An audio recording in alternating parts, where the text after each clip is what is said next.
Yeah, well, your staff should have told us that.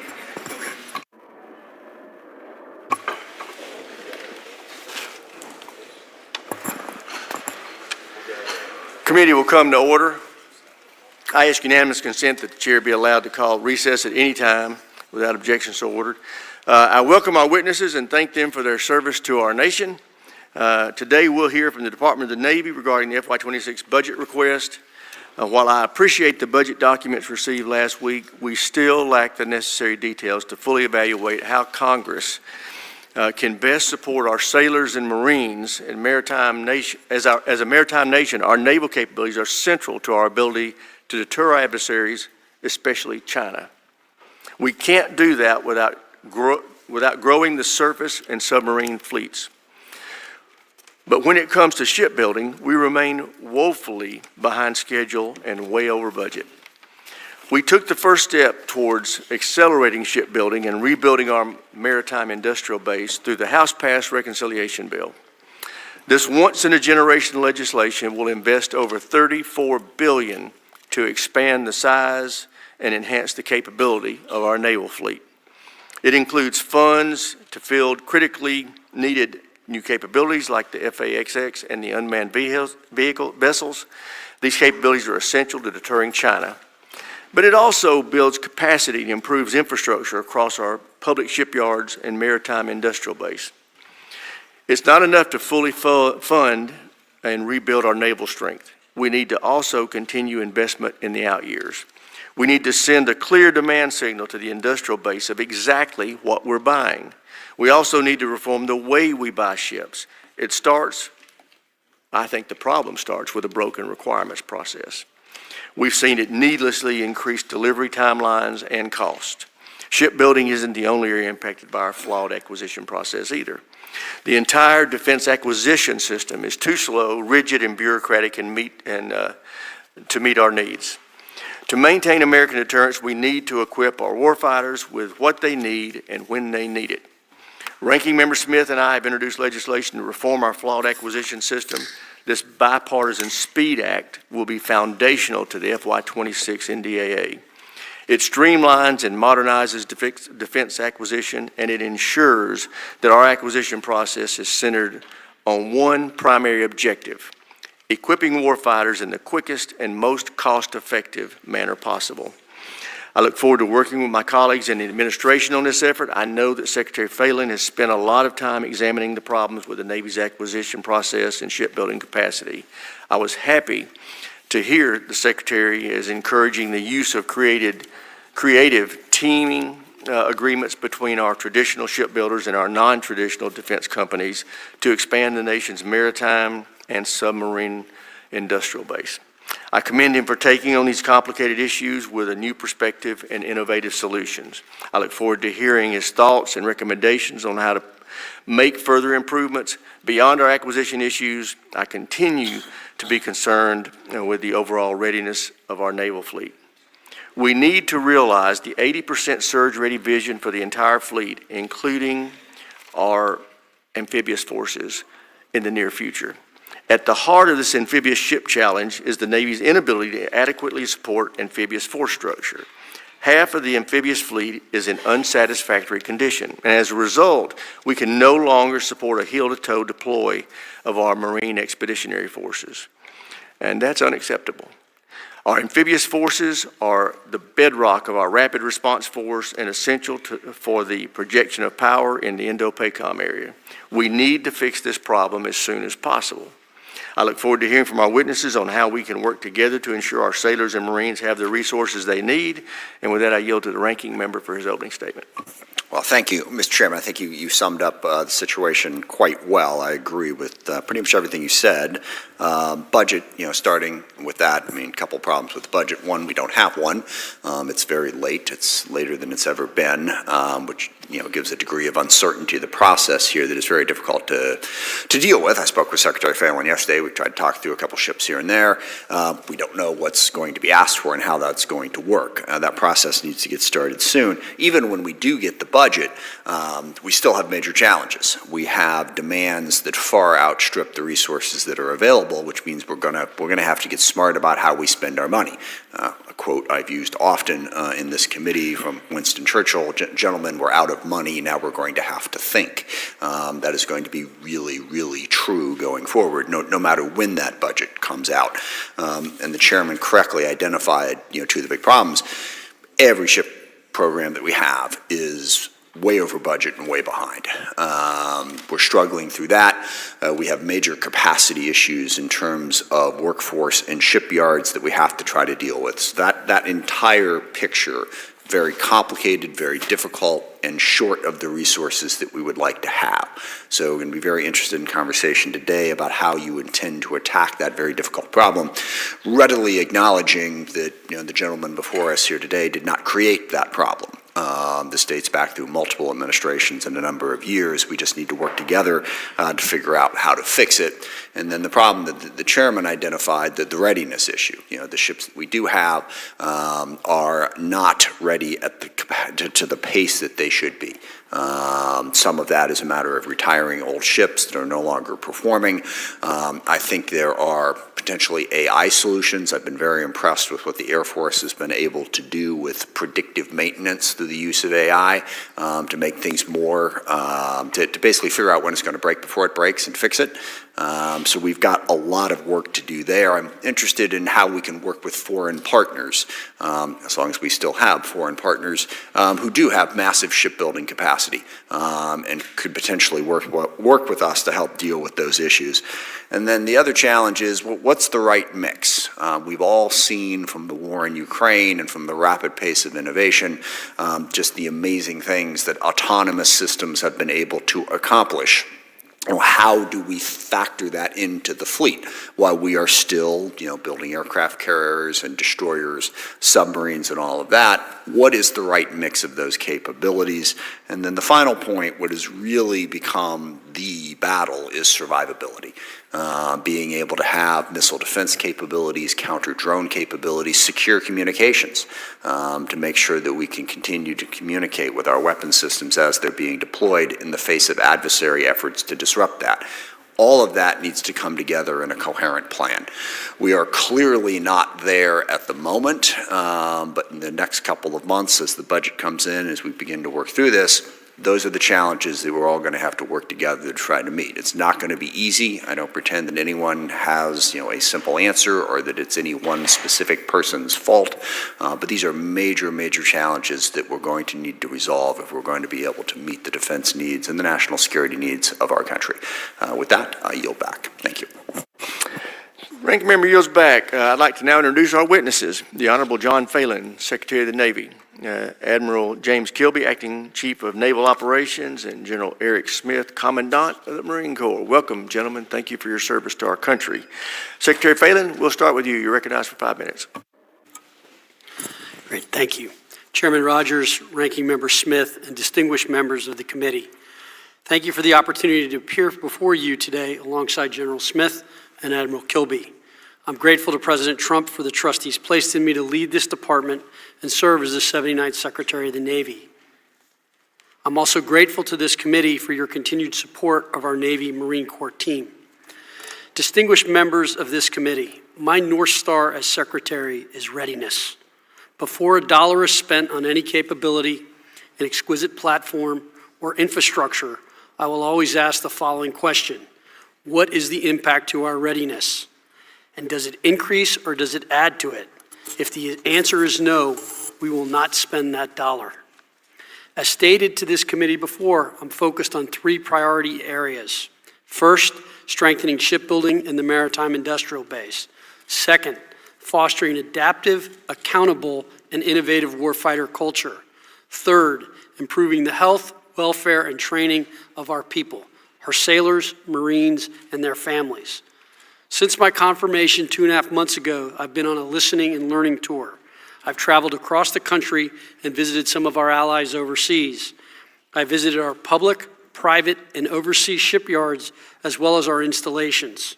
And I've met with many of our sailors, Marines, and shipyard workers. What I have learned is this: we are still the dominant naval power, but our adversaries are closing the gap at a concerning and accelerating rate.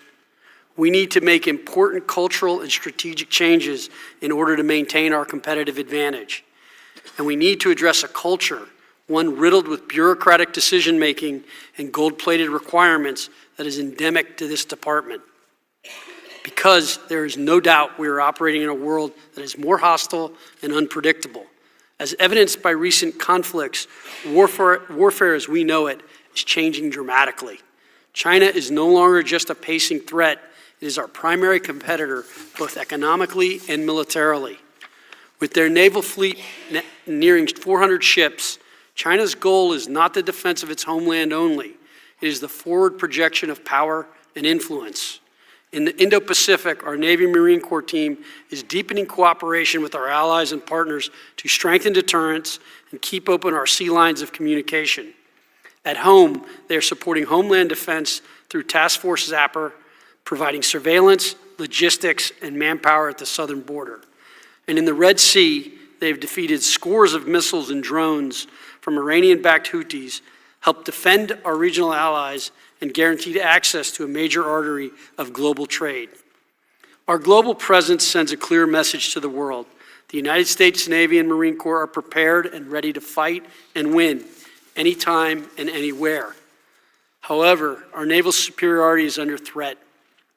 For too long, we have allowed our shipbuilding industry to erode, hollowing out the very capacity we need to maintain credible naval deterrence. That must change. Rebuilding our maritime industrial base is not just a matter of economic policy, it is a national security imperative.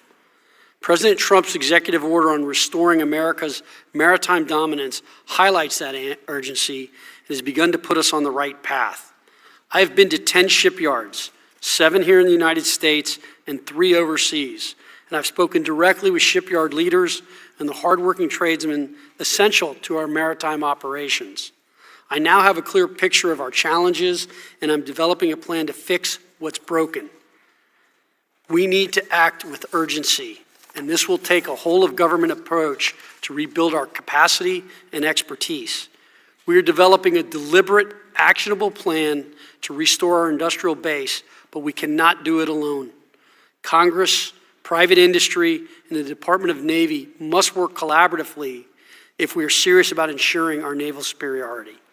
In closing, it is clear that our greatest asset is the extraordinary men and women who serve, our sailors and Marines. We will continue to invest in them through smarter recruitment, better training, and targeted retention efforts to retain top-tier talent. And we will prioritize quality of service initiatives to ensure that our sailors, Marines, and their families have the resources they need. Marine General Charles Krulak aptly stated that the future of an organization is in the hands of the privates in the field, not the generals back home. Our job, my job, is to ensure they have every tool, every advantage, and every ounce of support they need to succeed. Thank you for your support. I look forward to your questions today. Thank you, Mr. Secretary. That's our job, too. I appreciate you highlighting that. Admiral Kilby, you're recognized next. Chairman Rogers, Ranking Member Smith, distinguished members of the committee, thank you for the opportunity to testify on behalf of the United States Navy today. Your Navy provides the nation with sea power and sea control that is needed to preserve our way of life and ensure our security and prosperity. Your oversight and funding ensure we are ready when the nation calls. I'm pleased to testify alongside Secretary Phelan, who brings needed and unique skills and experiences to help us accelerate the work of the Navy, and alongside my partner, General Smith, the Commandant of the Marine Corps. In the past year, Our sailors have defeated hundreds of drones and missiles and executed dozens of strikes from the Red Sea and the Eastern Mediterranean. They have strengthened alliances and deterred Chinese aggression in the Western Pacific, and they have supported operations on the southern border. They have maintained an unbroken strategic deterrent with our ballistic missile submarines.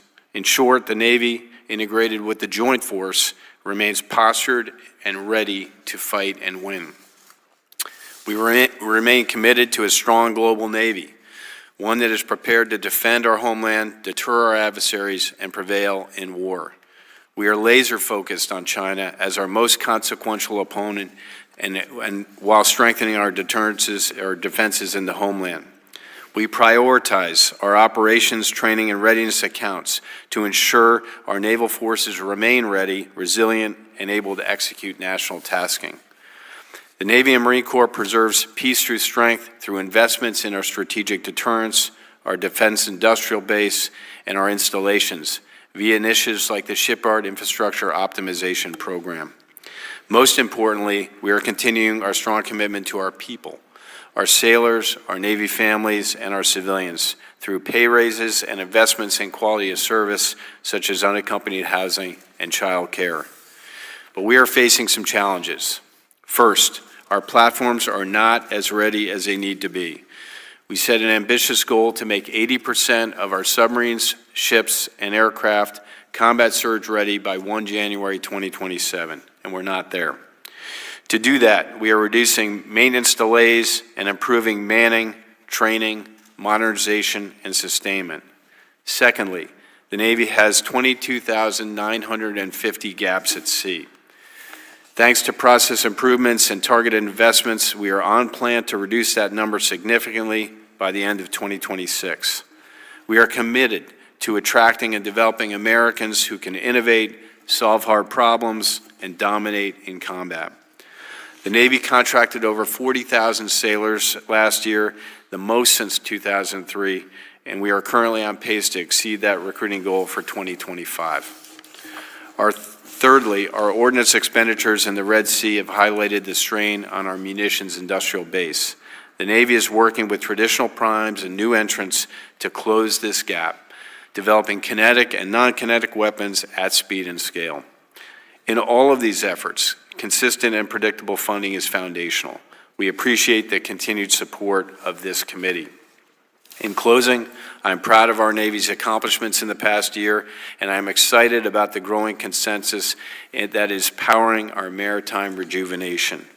This whole-of-government and whole-of-nation approach is essential to our security and prosperity. We have work to do to ensure that we remain the most powerful Navy in the world for the next 250 years. Your leadership and support are critical in achieving this imperative. On behalf of the sailors and civilians and families around the world, thank you. I look forward to your questions. Thank you, Admiral. General Smith, you're recognized. Good afternoon, Chairman Rogers, Ranking Member Smith, ladies and gentlemen. I'm honored to appear before you today alongside Secretary Phelan and Admiral Kilby, my shipmate, to represent your Marine Corps. I'm going to keep my comments short so I can answer your questions. First, I'd like to start by sharing the Marine Corps' top 3 priorities. First is restoring a 3.0 amphibious ready group Marine Expeditionary Unit presence. This simply means 1 amphibious ready group constantly deployed off the East Coast, 1 constantly deployed off the West Coast to cover down on the totality of the Pacific, and 1 episodically deployed out of Okinawa, Japan, our FDNF, our forward deployed naval force. The amphibious ready group with the Marine Expeditionary Unit embarked is the most versatile tool in our nation's inventory. It is truly the Swiss Army knife of the Joint Force.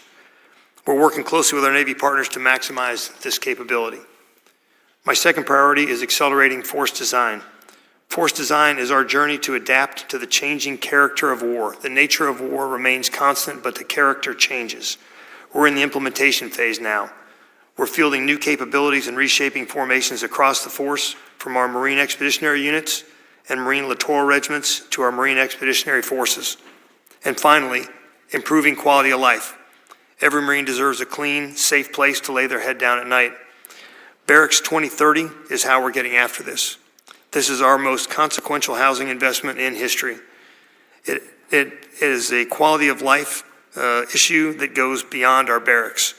We're also investing in the well-being of Marine families because you recruit the Marine, but you retain the family. And retaining our Marines means supporting those who stand beside them. I'll close with this. Your Marines remain the most ready when the nation is least ready. That's our mantra. A forward-postured force, trained for combat, and built to deliver flexible, lethal options anytime, anywhere. Thank you again for your trust and support, and I look forward to your questions. Thank you, General. I recognize myself first for questions. Secretary Phelan, since you took your position, you've been conducting reviews of shipbuilding programs. Can you tell us what your takeaways are from those reviews and what are your plans to get our shipbuilding programs back on track? Thank you, Chairman. Unfortunately, I don't have good news. All of our programs are a mess, to be honest.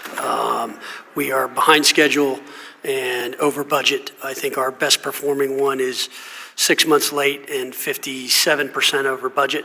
So I am working very hard to try to get. And you said that's the best one? That is the best one, I believe. So we are working very hard to get these fixed. Now, I think the Navy has begun to make some rapid changes at the public shipyards, and we've been talking. I've met with both with Electric Boat and Huntington Ingalls when I was at their yards in terms of some of the changes we were trying to make to shift the schedule left, particularly on those platforms that are extremely important, like the Columbia and Virginia-class submarines. I think we've got some plans in place that will help shift that schedule left, and then we are working on the costs and trying to understand the whole procurement way we procures and the way we're going to attempt to budget going forward, or not budget, contract going forward with them. And so I would tell you, as I think I said in my opening statement, this is really a whole of government approach. I think there's two ways to look at it. There's a two ways I look at it. There's a short run and a long run. In the short run, I have got to get hulls in the water. And so that means all options are open. So we have to look at foreign and domestic. In the long run, I've got to get the maritime industrial base in this country back on its feet because it's strategic, and that will take a longer amount of time, but we will have to do it. We have enough business today. We could not fulfill all the business we have today in the United States. So we have to probably expand shipyards. We probably need to open new shipyards as well. And expand on that. How can we help you do that? And how would that functionally work? So I think we're still in the early stages of putting these thoughts together. I think it will it's obviously going to require capital. It's going to require not having 5-year environmental studies and huge bureaucracy to get things done. We will need to move with speed. And I think, I look forward once we have that plan to working with this committee and coming to you with some real specifics around it. But, I feel like I'm in a perpetual game of whack-a-mole whenever I kind of unveil something or look at some new program. Right now, I've been very focused on the subs because it is critical and we need to get that done. And we just recently did the Virginia contract. We've got another big contract coming up, which we need to deal with. I'm just kind of step by step going through. Now I got to deal with carriers, then I'll deal with DDGs. And we will just go step by step through each one of these and try to get that done and figure out, diagnose the problems and get them done. But I also would say to you, look, we've got a work shortage. We've got to get more workers. I think the wage package we put together in Groton and Quonset was a good step forward on the Virginia contracts, and I thank this committee for that. I think that we need to get much more efficient, much better. When I was in Korea, I got in a DDG that's 10% bigger than ours. A very good ship, third of the cost, and built in 3 years. Well, you've painted a very bleak picture, and the truth is we need accurate. If it's ugly, we need to know it's ugly. You talked about having coming up with a plan to resolve this or take these challenges on. what timeline do you think you'll need to be able to put that plan together? So I am on day 72 of the job. I am pushing very, very hard to try to have something done in the next 30 to 60 days with a kind of complete kind of idea of where I'm at. It just really depends what else happens and what pops, but I'm working very hard. And again, it's just methodically. I had to go see the shipyards. I had to go see the programs. Now, look. Well, we just need you to get us information as soon as possible. You know, we're going to try to do the NDA in mid-July.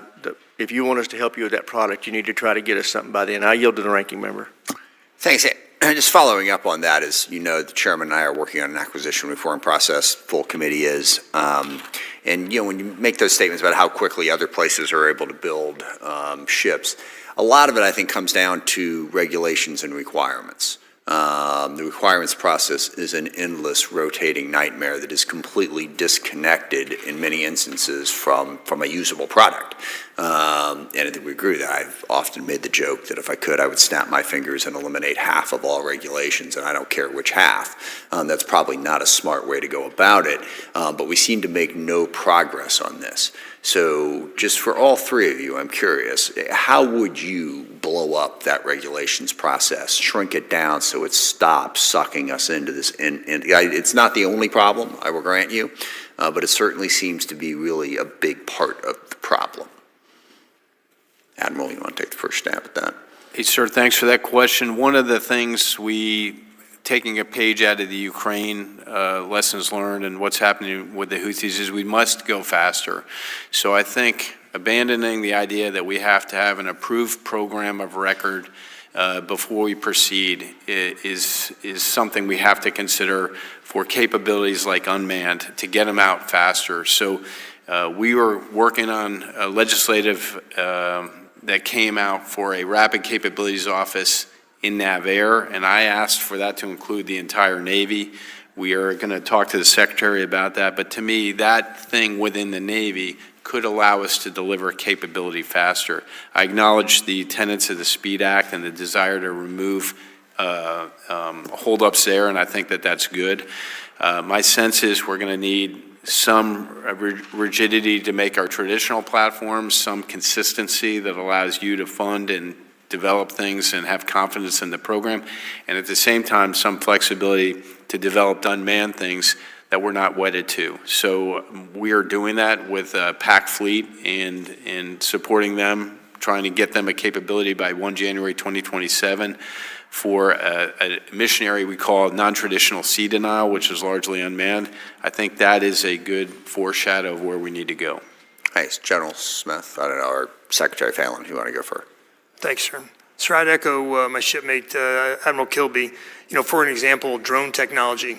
We can additive manufacture and 3D print drones right now. We're doing it at Quantico. What we need is the authority to operate them, the authority to train with them. And so being able to do additive manufacturing and 3D printing without relying on a specific vendor to produce something for us is really key. Because I don't want to have to pay a vendor for something that I can do myself. Yeah, we would love to empower you on that step as part of our reform effort. Mr. Secretary? So a couple things. One, you know, look, we have the Navy in particular, as you alluded to in your opening statement, we have been deferring maintenance on ships. We have underinvested in our infrastructure. And all those bills are coming due. We are kind of at the end of what we can defer. And that's one of the problems that's going on. So I don't think the Navy's totally to blame, to be honest.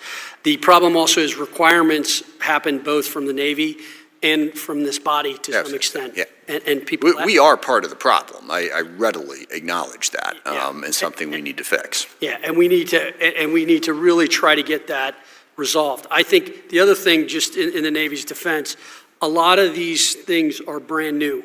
These submarines we're building right now they look a lot like old submarines. They are very different. Same thing with the carriers. So some of the problems we've had is first in class, and the problem is, I think with the Navy, we tend to want to have everything perfect before we start it. And we've got to stop that. We've got to get it in the water. let's iterate and then make the second and third one better. The other thing is we tend to create multiple classes of things. So take the V-22. I think there's almost 438 of them. We have 70 different varieties of V-22. Okay, now I'm still waiting for the comprehensive report on that to understand it. But to your point, we've got to get the requirements down. We've got to make this simpler. There's one thing when you're building, and it's a business I know very well. It's called schedule. If you don't stay to the schedule, you are going to be over budget and you are going to get killed. Well, the phrase "the perfect the enemy of the good" is just so emblematic of everything we do on so many different projects and pieces that lead us to that incredibly high cost. And then forget perfect, we don't have anything. It takes forever, and it just spends all of the money. So I applaud those efforts. Look forward to working with you. I yield back. Thanks. Chair, I recognize the gentleman from South Carolina, Mr. Wilson. Thank you very much, Chairman Mike Rogers, for your leadership. And indeed, I'm really grateful to be here with you. Each of you, I'm a Navy dad. As I mentioned to you, my son just retired, Lieutenant Commander at Beaufort Naval Hospital, and just appreciate he glued the Marines back together at Parris Island and at Marine Corps Air Station. And then I'm grateful, too, that my late father-in-law received the Navy Cross as a Marine. He was part of a contingent of Clemson cadets that actually seized Shuri Castle at Okinawa, the castle of the Ryukyu Kingdom. And so we identify. And then I was on ground level. I was, in high school, a Sea Cadet at the Charleston Naval Base. So I particularly appreciate what you do. We appreciate all of you for a strong America through peace, through strength. We are in a Cold War we did not choose, between dictators with rule of gun invading democracies with rule of law. War criminal Putin, the regime in Tehran, and the Chinese Communist Party continue to modernize their capabilities and rapidly expand what we are forced to react to, and we have changes in the battlefield. President Donald Trump is correct. The Iranian regime must not have a nuclear bomb to achieve their goal of death to Israel, death to America. The U.S. must remain ahead of our adversaries to ensure we do not fall behind, again, with the goal of peace through strength. With that in mind, Mr. Secretary, and also I want to congratulate you. I have a grandson at SMU, junior, okay? So I know your academic background is extraordinary. It's almost as good as the Naval Academy. We are witnessing the unprecedented buildup and modernization of China's military. They're building ships at an alarming rate, and their defensive capabilities continue to expand. What more can be done with sufficient Navy resources to deter or fend off an attack on Taiwan by the Chinese Communist Party? Yeah, I'll start, sir, and yield to the Secretary. You know, we've been studying this in the Navy for a long time. We have a global series of war games we conduct at Newport at the Navy War College, and we have very experienced commanders like Admiral Paparo and Admiral Kaler, who their responsibility is to work this. There are 5 areas we are focused on in the Navy: long-range fires, counter C-5 ISRT, which is being able to counter the Chinese ability to track us, terminal defense of our ships, because we've got to be able to defend them, and contested logistics. The last area is this area called non-traditional sea denial. And that came out of study and thought from Admiral Paparo when he was the Pac Fleet Commander, that we needed to make Taiwan a very difficult target to take. So we're investing in those. We're experimenting in those. I was, several weeks ago, I was out in San Diego with Admiral Kaler and Admiral Paparo as they were working some of these technologies together to deliver them at pace. So I think the Navy views ourselves as a central point for Admiral Paparo, who is the combatant commander responsible for this, to prevent that from happening, and we are focused on it. Well, I want to thank you because indeed it's peace through strength and protect the people of Taiwan. And then hopefully the Chinese Communist Party see the unintended consequence, of my view, of failures by war criminal Putin, which is strengthened NATO. Who would imagine with Finland and Sweden now being members? But aside from that, Germany going to 5%. So truly the Communist Party needs to see that an invasion of Taiwan would be catastrophic. And then, General Smith, in your testimony, you mentioned the lessons learned from War Criminal Putin's unprovoked invasion of Ukraine. And, for example, with the UAVs, how is the Marine Corps preparing? Well, Congressman, thanks for that. What we know is if you can be sensed, you can be targeted, and if you can be targeted, you can be killed. So first, you have to have a lower signature going in. You have to mimic or be able to cancel out your own signature to hide in plain sight. And that's something that we're working on very, very hard. You also have to be able to protect yourself against drone technology.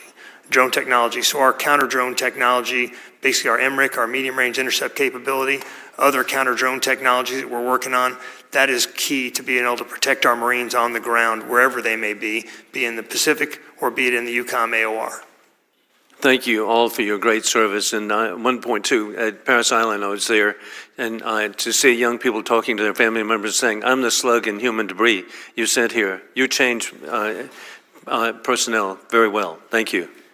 Chair, and I recognize the gentleman from Connecticut, Mr. Courtney. Thank you, Mr. Chairman, and thank you again to all three witnesses for your testimony this morning. Secretary Phelan, I want to publicly thank you for releasing the wage improvement funds for submarine workers that Congress authorized and funded last December. Those funds, which were released on April 30th, made a critical difference to settle the Marine draftsmen's contract impasse, as well as boost the wage rates of metal trades workers in southern New England by 30% over a 5-year span. This wage increase for our shipbuilders is going to create the separation in terms of the labor market to make sure that these jobs bring in new hires as well as retain workers, which again, Admiral Rucker did some amazing work in terms of analyzing that issue last year. And again, the timing of your decision, as I said, made a critical difference. I also want to point to your testimony, pages 13 and 14, where you gave very vigorous support for AUKUS. And echoed actually Admiral Paparo when he testified here a few weeks ago about, again, the advantages to the U.S. In terms of AUKUS. Your testimony walked through the joint training that's happening right now between our two navies, as well as joint training in terms of shipyard workers from Australia, Guam, and Hawaii, which again is going to, I think, enhance, not burden, U.S. readiness. I was wondering if you could talk about that for a second. Congressman, thank you for the question. Yeah, look, submarines are our critical asymmetric advantage, and obviously Australia and the United Kingdom are our closest allies, and in particularly in the undersea domain. My immediate concern as Secretary of the Navy is to improve our submarine production rate and our maintenance throughput so that we can make sure that we are meeting all of our commitments, our internal commitments, and then any future AUKUS commitments. But I need to do that without making sure we're sacrificing any combat capability for the combatant commanders that we need in the Western Pacific. Having said that, I mean, I think that as you and I discussed when you were in Groton, again, there were 2 delivered last year. New Jersey and Iowa. There are going to be 2 delivered this year, Massachusetts and Idaho, and there'll be 2 delivered the following year, Arkansas and Utah. Again, but as your testimony stated, you know, really the advantages of AUKUS, which Admiral Paparo emphatically stated also, is that it actually enhances our position in the Indo-Pacific, creating an Indian Ocean rotation out of Perth. Again, as well as getting deeper collaboration, which is critical to the Indo-Pacific. So again, I would encourage you, again, to sort of continue, obviously, working with Congress. We authorized the AUKUS powers in 2023. There's strong interest, bipartisan interest on this committee. And again, I think the investment by Australia of $500 million into our industrial base, which we had to pass a law to allow that to actually happen, again, shows that this is clearly a bilateral commitment between the 2 countries. Admiral Kilby, you, again, walked through the combat surge readiness for the different parts of the Navy. As far as submarines, which again is part of the inventory question that the Secretary was mentioning as far as AUKUS is concerned, the number is 72%. It's not where we want it to be. We want it to be at 80%. But I remember well when Admiral Houston took over at Naval Reactors in January 2024, it was at 60%. So clearly the public yards like Portsmouth and others are really stepping up their game, and we're seeing that number move in the right direction. Isn't that correct? It is, sir, but I'm not satisfied. I think there's work to be done here. I don't mean to be, a negative about it, but I'm focused on 80%, and you have to have an audacious goal to change people's behavior. And so my belief is we've got some efficiencies we can get at. I think there's some focus we can apply to both submarines and aircraft carrier production and workers, and we can really empower that worker and take barriers away, the same barriers that we talked about. But I just remind you, this committee, was ahead of the curve in terms of getting PSYOP money so that these public yards can finally belatedly, get the capacity to get those boats moving out, and it's happening in real time, as anyone visits Portsmouth can see vividly. And again, we all want to be at 80%. The point is that the trend is certainly heading in the right direction compared to where it was really just a year and a half ago. Sir, I'm in a violent agreement with you, and I'm still on the case. Okay. We have 17 boats that are in some kind of availability, and my target's 10. Thank you. I yield back. Chair, now recognize the gentleman from Virginia, Mr. Whitman. Thank you, Mr. Chairman. I'd like to thank our witnesses today, Admiral Kilby, Secretary Phelan, General Smith. Thanks again. Thanks for the incredible job you're doing. Gentlemen, I want to begin with submarines. We had a hearing last week with leadership in the Navy. I was assured that we would not repeat the budget request from FY25. We only requested one Virginia-class submarine. I look forward to a request coming over this year that will, at the minimum, request two. We know where we are. Mr. Courtney pointed out where we are as far as ASUBO, operational availability of submarines. I still want to get a perspective on where we are with the number of submarines. Admiral Kilby, is the requirement still 66 attack submarines? It is, sir. Are we anywhere close to that at this point? We are not. Do we still have the plan to recondition some 688s to repower them to help us get closer to that number? Yes, sir, we do. Secretary Phelan, I know that you've talked a lot about the importance of submarines. It is the one significant strategic advantage that we have over the Chinese, and we know too the AUKUS agreement is incredibly important. Will you commit to work with Congress to make sure that we are getting as quickly as we can to producing 2 Virginia-class a year, 1 Columbia-class per year, with the goal of producing 2.3 Virginia-class submarines per year in order to meet not only our requirement, but also the requirement we've committed to under AUKUS? Congressman, thanks for the question. I know it's important to you. Obviously, our submarine production... Well, it's important to the nation, too, so not just to me. I understand. Look, our submarines, as I said, are critical. That's why it's the first yard I went to and where I spent the most time. We are committed to getting to our production rates up, to getting us what we need. So, yes, you have that commitment. Let me jump over, Secretary, to carrier production, another important part of that. We know the span of platforms is going to be key. I want to make sure that we are all here on the same page as far as the importance of a long lead time material purchase, especially for things like CVN 82. I've been assured that we are on track to be able to do that. This year, I think, needs to be that first step in that direction. And we know when we bought 2 carriers at a time, when we bought 80 and 81, we know how much money we saved in doing that. We know what it does to provide certainty to the industrial base. We know that we have to do the same, I believe, with CVN 82 and 83. Will you commit to working with this committee to make sure we keep our aircraft carrier production on track with the same efficiency and scheduling that we've been able to achieve with CVN 80 and 81, as we will, hopefully, with the path for CVN 82 and 83? Congressman, thanks for the question. Look, carrier strike is a cornerstone to our naval power, and it's necessary for the current and all future fights. I would say that what we are doing right now, and we do have some issues with 80 and 81 that we are working on as we speak to try to make sure that the schedule is on time. We are looking at the entire force and trying to understand manned, unmanned, both in air, sea, and undersea, and what is the right balance Sure. and what is the right way to kind of have that work. And so we continue to look at that. As I will say to you, the carriers are quite important to the force and force structure, and we are. I look forward to working with you as that posture review gets done. Thank you. Admiral Kilby, I want to now focus on amphibs. We know that Congress has been very laser focused on that by setting a floor of 31 operational amphibs, also making sure we have a maintenance plan that allows us to achieve a persistent 3.0 ARG-MU presence. We've known in the last 3 requests in AFRICOM, we haven't been able to meet the crisis response request that's come out with our amphibs.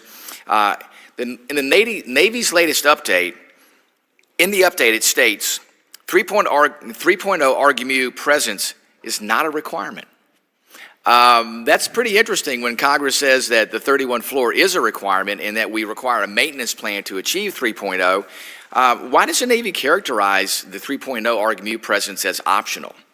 I don't mean it to characterize it as optional. I want to maximize the availability of our amphibious ships, and I've done poorly in that, particularly in WASP and Boxer deployments. So I'm committed to getting our amphibious maintenance done on time so the Marines can embark and we can deploy as scheduled for the global force management process. Our shipbuilding numbers, as you know, come from force structure assessments which are derived in our shipbuilding plan. And the shipbuilding plan that we have maintained has been 31. My estimate is I need the 46 amphibious ships. Gentleman's time to expired. get to Chair now recognizes the 3.0. gentleman from California, Mr. Garamendi. Thank you, Mr. Chairman.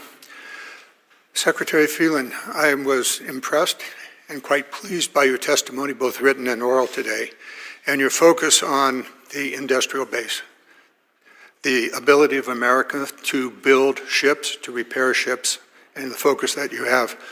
I was hoping that my colleague, Mr. Kelly, would be here as I spoke and bring to your attention the SHIPS Act, which is the implementation of the President's executive order about about our industrial base, military industrial base, and the maritime industrial base. I look forward to working with you on the implementation of that. There are multiple ways in which that will have to be carried out, but the essence of the SHIPS Act is to rebuild our commercial maritime base, and in doing so, enhance the ability of the naval shipbuilding to be done. So we got a lot of work out ahead of us. I would ask for your support and any ideas and suggestions you have about the SHIPS Act. We expect to move it this year. Maybe we'll get it done, but it does have bipartisan and bicameral support. So with that having been said, one of the challenges that the SHIPS Act will address is the contested logistics challenge. It's pretty clear right now that we do not have the capability of maintaining our fleet in the Western Pacific through a long period of time because we do not have the logistical support available. To achieve that, the SHIPS Act goes a long way, but there's another piece to it, and that is the use of the Jones Act fleet as a opportunity to provide the necessary logistical maritime support.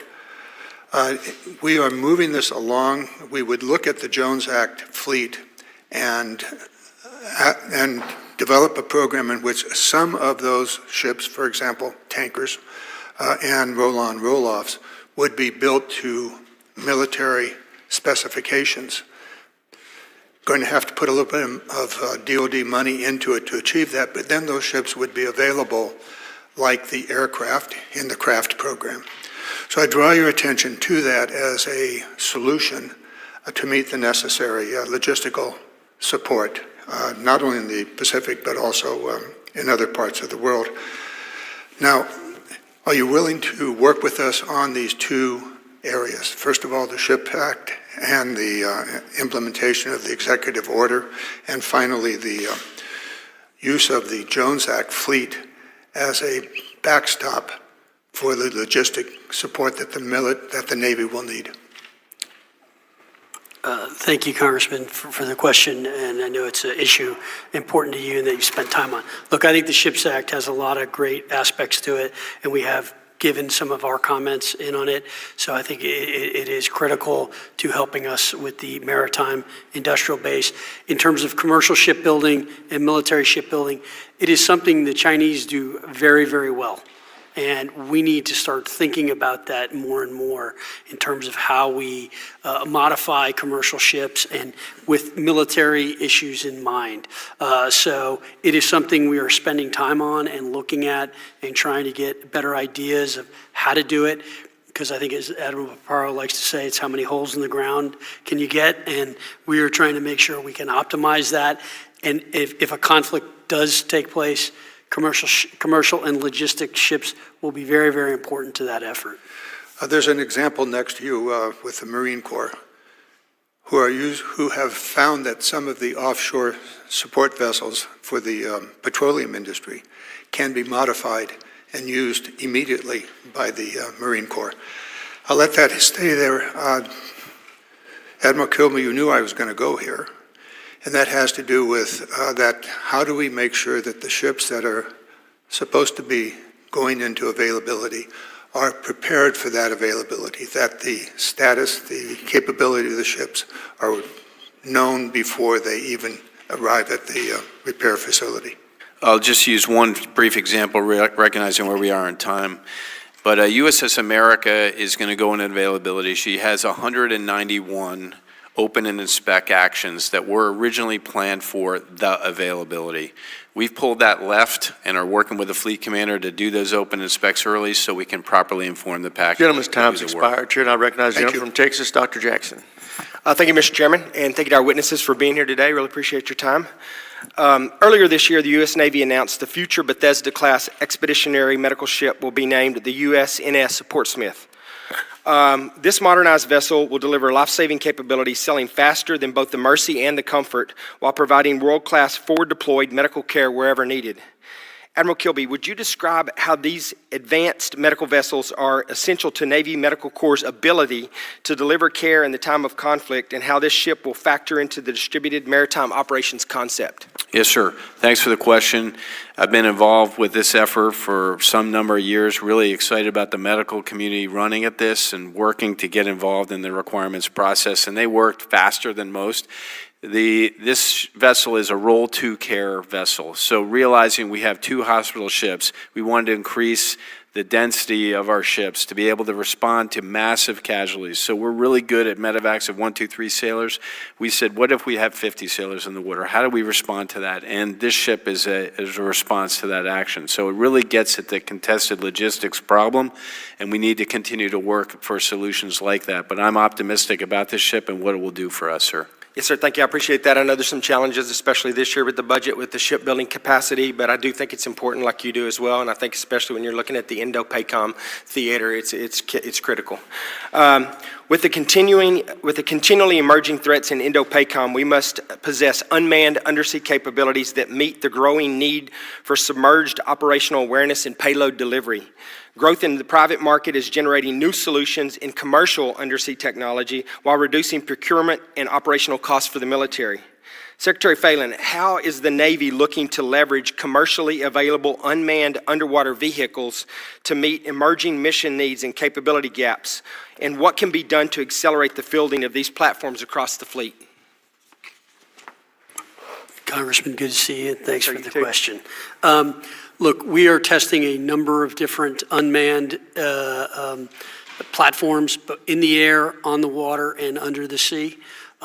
We are definitely pushing very hard with new companies. When I traveled to Indo-PACOM and then came back, I stopped in Los Angeles and spent some time with a big 3D manufacturing company and another company, Anduril, who's doing some things that we're testing. Ceronics, another company that the Navy is testing products with. So, and Sail Drone is another one which I met at the Sea Air Space conference here. So we are testing testing a number of different ones to see. And I think one of the keys, and I think where we need to kind of change in the Navy, again, this comes to a cultural change. We tend to test it, and then if it doesn't work, we're like, next. In the private market, as you know, we iterate. Tell us what's wrong, tell us what's not working, let us try to fix it and make it better. And so this rapid technologies office that the Admiral and I have been talking about is another way of doing that. And I think, look, to be perfectly honest, I think one of the things we need, and I hope the speed legislation covers this, is we need flexibility when it comes to unmanned, because the technology is moving so rapidly. If you look at what happened in the Ukraine in that recent conflict, that was a very different drone than one they had a month ago. And so to be stuck with a program with that platform, we can't have that. So we are going to need more flex when we spend, particularly in unmanned, because of the speed. And so I think the way we procure on unmanned is something that I look forward to working with this committee on and doing that. If there's specific programs, I know Admiral Kilby could address that. Yes, sir. I think you're absolutely right. I think the companies you mentioned, Anduril, Saronic, people like that, they're ready, they're willing, they want to do this. And I think like we've learned a lot over the last few years with what's going on in Ukraine and Russia and what's happening in the Red Sea. We have to get on top of this. This is where the future's at. And, you know, obviously anything we can do from this committee to help, I will be anxious to assist that. With that, I yield back, Mr. Chair. I thank the gentleman. And Mr. Secretary, I would urge you, I know you've got a lot on your plate, but make sure the folks that are with you that work on acquisition are looking at our SPEED Act, and if there's things that we need to add that aren't in there, it is a product that's still evolving and developing, and I would say the same thing to the General and the Admiral. We want your input. We want this to be meaningful reform that's going to make a difference so we can get after these rapid technological advancements, because you're exactly right. We cannot keep doing things the way we've been doing it and expect to be successful in the future with what you just described. So I ask for your help. With that, I recognize the gentleman from Massachusetts, Mr. Moulton. Thank you, Mr. Chairman. General Smith, I've questioned you repeatedly over the past 2 years about what actual progress Marines have made on the ground in the Pacific, putting the theory of force design into practice to meet the China threat. Having recently returned from the Philippines, I was more impressed than I imagined with what your Marines have already achieved. So please keep pressing. General Smith, I also questioned you repeatedly about what the realities are on the ground in Quantico, where you're training the future leaders of the Corps. And I'm concerned that standards have been lowered to keep up graduation numbers. Part of the blame, I know, lies with some of my colleagues here in Congress. So I want to make clear that many of us want you to keep standards high. He is the best who is trained in the severest school, and students who fail should be out, period. General, when the basic school used to require a 20-mile hike, but that has now been reduced 25% to 15 miles, how is that not lowering the standard? Yeah, Congressman, thanks for that question, and I appreciate your continued advocacy for the basic school. As you know, we produce the most lethal warriors there. We have simply modified our standard. When I went through the basic school, we conducted a 25-mile McCrest hike, carrying full kit, carrying a base plate, a bipod. I understand, General, but here's my problem. The McCree standard in the fleet is still 20 miles with 70 pounds. Right. So you're training, you're asking Marine leaders to meet a standard below what they'll have, what Lance Corporals and PFCs they'll lead in the fleet have to meet. Well, what I would say, Congressman, is most of the officers coming out of the fleet, coming out of TBS are not infantry officers. Those that are infantry officers will go on to the infantry officer course, where, as you know, the standards are incredibly high. Right, but if you're a logistics officer assigned to an infantry battalion, you still have to march with the battalion, right? You do. So, General, have you graduated any officers from TBS who failed to make the 15-mile hike? We have not, sir. Okay, I've heard that's not the case from basic school students themselves when I had lunch with them back in February, so please take confirmation of that for the record. Will do. General Smith, do you still believe the Marine Corps philosophy of train how we fight? I do. So I checked with the Marines in the Pacific, and they don't have ice baths to cool off when you get hot. We didn't have them in Iraq either. So why is that luxury afforded to officers at TBS at every hike break? Well, what I would say, Congressman, is we want to train smarter, not harder. Well, do they understand that their Marines will not have that in the fleet? They do understand that, but if I have that ability to provide that additional care, then I'm going to do that to make sure. I just want to make sure they're trained to a warfighting standard. They are warfighting focused, I guarantee you, Congressman. I don't believe that the Chinese Army has ice baths. Now, the Corps is proud of making its numbers when every other service has failed, but top-line numbers are only as good as the Marines who make them up. So that's why I want to make sure you feel the pressure from this committee to keep up those standards. Admiral Kilby, if you were defending the Taiwan Strait, what would you rather have, one aircraft carrier or $13 billion worth of unmanned systems? It's a hard question to answer without qualifying questions, but if I could put those drones on Taiwan, I'd put them on Taiwan. Well, I'm glad to hear that. Many admirals have not answered that question the same way, but I'll tell you, every junior officer that I've asked this question of, and I ask this question a lot, has said what you just did, which is we'd rather take that $13 billion aircraft carrier money and put it towards unmanned systems. I did have a qualifier, though. I get it. We don't have time for all the qualifiers. But General Smith, drones are now responsible for over 70% of casualties in Ukraine, more than any other weapon system combined. What portion of the Marine Corps budget is spent on unmanned systems? I can't give you an exact number, but it is a small percentage. I've been told it's 2%. So if the goal is lethality, and that's 70% of lethality in Ukraine, how much more lethal would the Marine Corps be if you doubled that to a mere 4%? Yeah, we would obviously be more lethal. And how much time does each lieutenant at TBS spend taking out targets with drones? I'll have to get back to you on that with an exact answer, but Okay. the answer is limited. It's limited. How much time does each lieutenant spend taking out targets with rifles? Multiple hours. Yeah, several weeks of training on the But rifle as you range. know, sir, every Marine's a rifleman. That's our creed. Right, and I love rifles. Rifles were also invented in the 15th century. Look, horses are still great animals too. I just wonder whether we should have more horses at Camp Pendleton than we have drones at TBS. We've got to aggressively make sure that our warfighters are prepared for the future fight. And the future fight is today, when in Ukraine, 70% of casualties are with drones. So I want to see those Marine lieutenants out there getting drones on target as much or more as they're doing that with their rifles. Thank you, Mr. Chairman. I yield back. I thank the gentleman. Chair, and I recognize the gentleman from Mississippi, Mr. Kelly. Thank you, Mr. Chairman. First of all, Admiral Kilby, can drones provide an airfield anywhere in the world that provides a strike group of U.S. sovereign airfield like a carrier can, like we just did against the Houthis? Can drones give you that capability that an aircraft carrier to have a sovereign airfield in foreign lands where we may not have friends? Can it provide that capability? No, it cannot. Okay, thank you. And General Smith, rifles were invented a long time. I just got a Mississippi rifle given to me for my retirement. But it is a percussion cap, 58 caliber rifle ball that you can load 2 times in 3 minutes. That is 19th century technology. Would you agree the firearms that we have today are not 15th or 16th century capabilities? Yes, sir, our M16s are quite modern. Yeah, I mean, they're lighter, they fire at a rapid rate of fire, you have machine guns and all those things. To your knowledge, can drones by themselves replace Marines and make moral or quick decisions that all the data is not in for on a battlefield, the same that a Marine rifleman can? No, sir.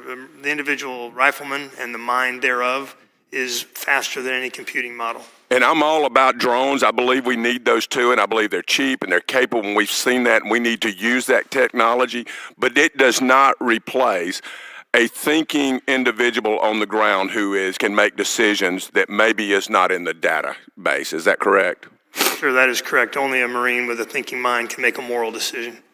And I think that applies to sailors too, Admiral.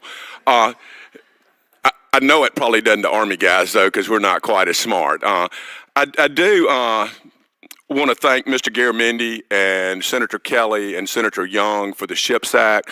Secretary Phelan, I met in your office, and I appreciate that. I appreciate the fresh business side that you're bringing to our shipbuilding industry and to our maritime industry as a whole. I hope that we will continue on that path to look ways to more rapidly build ships, to use automated technology or unmanned systems to replace people where we can. I don't think that means replacing all people. But what other ideas do you have to increase the ability other than, and all three of y'all, we have to get a consistent demand signal from the Navy and the Marine Corps of what we need. And the Marine Corps is pretty good. I know how many amphibs you need and LSVs. But we need to be consistent with industry because they cannot continue to adjust. When we say, oh, we want 4 destroyers, no, we just really want 0. No, we want 1. We've got to be consistent. Are y'all committed to give us a consistent demand of what ships we need built? Hey, sir, I'll start. For the Navy, we want to produce a Navy that we can man, train, and equip and use effectively. And so with the given budget constraints, I'm going to recommend to the Secretary that that's what we buy. To the extent I can do that with consistency, I exactly and agree with you wholeheartedly. And I understand the impact and the demand signal on industry, but I feel a commitment to the Secretary to make sure we're manned, trained, and equipped. Those are the readiness accounts, and the Secretary referred to that I want to make sure are solvent so we can employ the Navy the way we want to do. So there's a little bit of a push-pull there. I'm not trying to be cute with you. I am trying to say we need a bigger Navy, and it needs to be manned, trained, and equipped to do what it needs to do. And with that, I know we've spoken at length about this, so I won't delay that.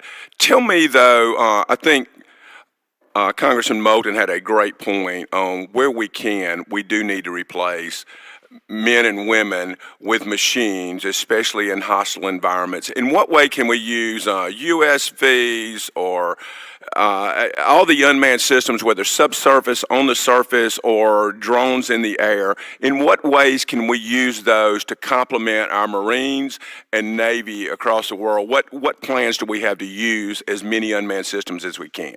Well, I'll start with that. I answered that question. It's non-traditional sea denial, specifically focused for Admiral Paparo and Admiral Kaler in the near term.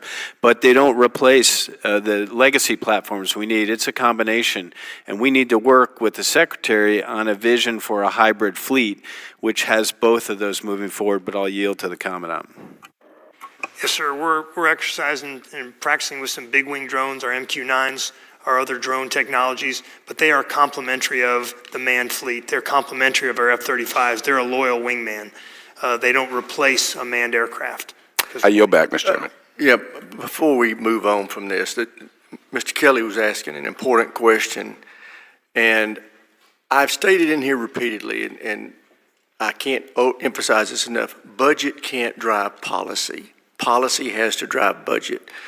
When General Kelly asks you about the numbers you need to tell us what the numbers you need to meet the threat. And if the budget will only allow you to achieve part of that number, then tell us that and put the balance in your unfunded requirements list. It is our job to find you the money. It is your job to define what you need to meet the threat. And I just really am frustrated by the fact that presidents, both parties, give us budgets that show us what they would like to do. That it just informs us. It does not limit us.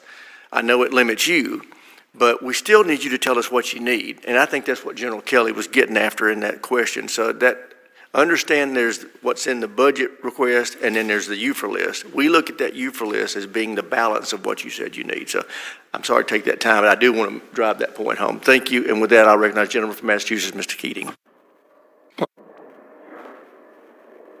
I would like to just, if you could, comment on another area of concern and competition that we have with China and with Russia in particular.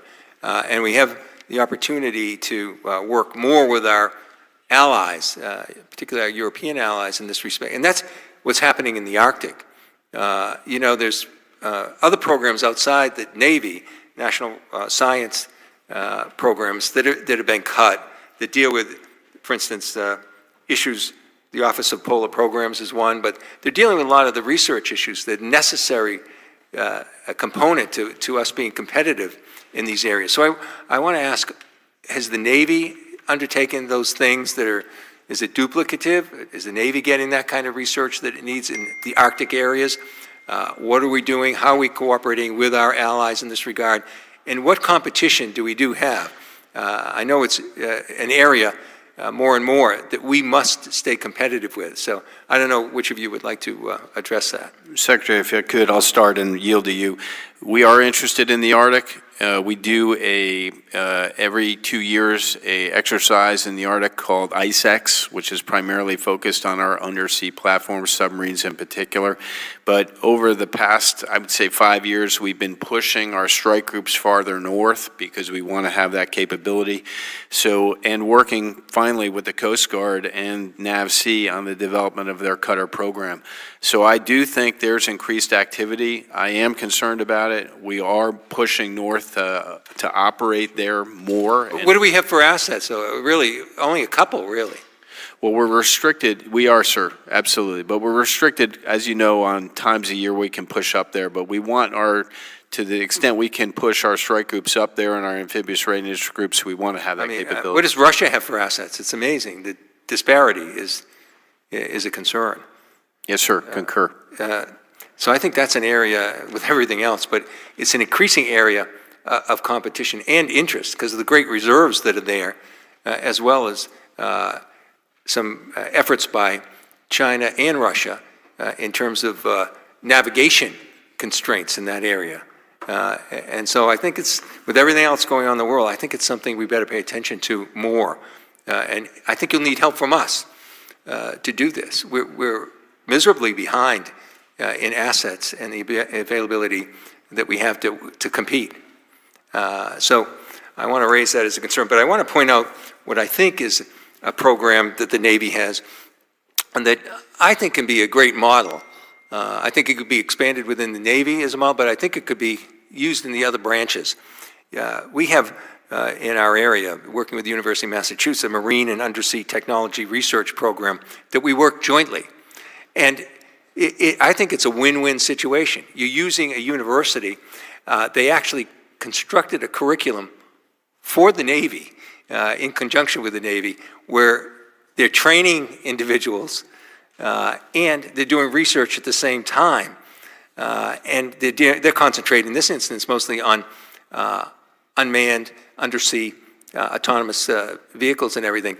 But they're learning the robotics, they're doing the research on all of these areas and combine it with ocean research at the same time. But what's actually happened is it's been a great funnel for personnel. The people that are studying here in these grants go in and they serve our country at the end of this so often. So I don't know how familiar you are with that, but how much are you working with universities? I think this program you have can really be transferable to the other branches as well. We have personnel needs, skilled personnel needs, and this is a way to do that and get research at the same time. So maybe you could comment on what you have for conjunction, for what you're doing with universities and research and personnel, and how this kind of program can be duplicated or expanded. Well, I think it's a great program. We also work with the University of Pennsylvania and the University of Texas. So those programs are super helpful, and I have no pushback on that and agree. No, I was just wondering if that can be expanded. And I've looked at and had budget hearings with the other branches, and it seems the Navy is ahead of the other branches in utilizing this. So your experience has been, as I described it, one where the research is there, plus it's a portal to get some actually important personnel people as well. So, yes, sir. Well, thank you for your work. I hope that can be looked at and duplicated. I think it's really a win-win situation. I yield back. Chair, and I recognize the gentleman from Tennessee, Dr. Desjardins. Thank you, Chairman. Thank you all for being here today. Admiral Kilby, the Navy's pilot shortfall is increasingly concentrated in high-skilled strike fighter and electronic attack pilots. Surveys show aviators want flexible contract terms and more merit-based retention bonuses. What are you doing to improve this issue, and have you seen any progress, and do you need any additional authorities from Congress? Hey, sir, it's got our attention. It's had our attention for some time. It's not a new issue for us, but I think it's an issue we really have to keep in close control and understand and follow. I am seeing progress. I don't know that I need additional help from you. I do think special pays when we need that, and having the authority to give those special pays is an important tool in the tool bag to retain and gain those folks to serve our country. And staying with you, you have 23,000 fewer sailors than needed to man the fleet, and only 89% of the positions were filled as of March. Are you concerned at all with this readiness issue, and what is the Navy doing, not just to recruit, but to restructure how we think about crew models, contractor support, and training pipelines? Well, I'll try to be brief here, sir. I am concerned about it. It's my number 2 concern behind shipbuilding and ship repair. I am optimistic in where we are with recruiting this year and where we frankly turned around since the mid of 2024. We saw a change in behavior in our structure, and we put a lot of emphasis on it to get after it. And we're in a reasonably good place. But to your point, 22,950 gaps at sea is a big deal. I think we'll be in a better place at the end of this year. I don't want to go back in the wrong direction of the history, though, where we reduce crew manning and we increase load on the crew. So we've made an adjustment over the last several years where we added 15,000 billets at sea so we can properly man the ships to do the work we have. So I don't want to back off that, and I want to manage it and recruit to make the Navy do what the nation needs it to do. When you talk to sailors or squadron commanders, what are they telling you they need most? Well, we're really hurting at the apprentice level now. Those are where the majority of our gaps at sea are. So it takes 9 months to get a recruit through boot camp and to a ship with no additional training. And we're just seeing a turn in that. When I testified, I think 2 months ago, I said the gaps at sea were 23,200. Now we're 22,950, and we're trending in the right direction. And I think we'll be at 18,000 at the end of this year if we stay on pace. So we just need to have the machine do what it needs to do to get sailors through that pipeline to ships to reduce those gaps. Are you hearing much about pay and incentives or quality of life issues in the service that's driving individuals to leave, possibly? I can't make that connection. I can tell you that quality of service has our full attention because we feel that we have to treat our sailors like world-class athletes to keep them in the Navy. So the Secretary's focused on barracks, I'm focused on barracks. I'm focused on Wi-Fi. I'm focused on paying people on time. I'm focused on creating an experience for them where they feel valued and do not want to leave. Okay. Shifting to conventional prompt strike, Secretary Phelan and Admiral Kilby, you can chime in too. Could you all provide an update on the conventional prompt strike, and from your perspective, what could Congress provide to help get this capability to cross the finish line without cutting corners or overloading the industrial base? Yeah, I'll start. We've had a couple of challenging tests with the Army. We just had a recently successful test. I'm optimistic about the program. We need the program. It has a place in there's a hole in our munitions skill set, below nuclear, where I think this is a critical capability for us. And we'll first field on the Zumwalt-class destroyers and then ultimately on submarines. So I'm completely behind it. And Secretary, do you have anything to add? No, I agree with everything you said. Okay, I imagine one of the hardest parts about standing up a program like CPS is navigating the tension between urgency and risk tolerance. At this stage, what's the biggest challenge you're wrestling with internally, whether technical, cultural, or bureaucratically? What would make the biggest difference from our side of the house? I will have to take that question for the record and get with Vice Admiral Wolf. I'm tracking it with him, and I don't know of a specific thing to give you, but I'll take the question for the record and come back to you, sir. Fair enough. Thank you, gentlemen. I yield back. Chair, now recognize the gentlelady from Pennsylvania, Ms. Houlihan. Thank you, Mr. Chair, and thank you very much for your testimony, gentlemen. I'm going to pull a little bit on Representative Moulton's line of questioning, which regarded sort of the balance between lethality as defined by physicality and lethality as defined by modern warfare and modern technology. We all recognize, and I've been supportive of the fact that physical endurance and combat readiness are foundational to the military, and that people should adhere to the standards that we have formed for them, regardless of who they are. Today's battlefield, however, increasingly requires new forms of expertise that Mr. Moulton mentioned a few of, including cyber operations and drone piloting and advanced data analysis. So the traditional view of lethality has certainly evolved. That traditional view of being physical strength and kinetic capability has to expand, in my opinion, to include technological proficiency and cognitive dominance as well. So in this conversation that we've collectively been having about the importance of lethality, which again I support wholeheartedly, how would you think, or do you think, about the evolution of the definition of lethality is for the individual troop? And can you please define what you think modern lethality is? And I'll ask General Smith to talk about that first. Yes, ma'am. Thanks for that question. So every Marine is a rifleman. So when it comes down to it, it ultimately comes down to one Marine versus an adversary. After all the drones are expended, after all the artillery rounds are fired and all the ordnance is expended off of our aircraft, it comes down to one rifleman looking down the rifle sights at another rifleman. And that is who we are as a Marine Corps. That's fundamental to who we are. So even now, in a modern warfare environment where we're talking about drones on drones, you would boil it down to the rifle.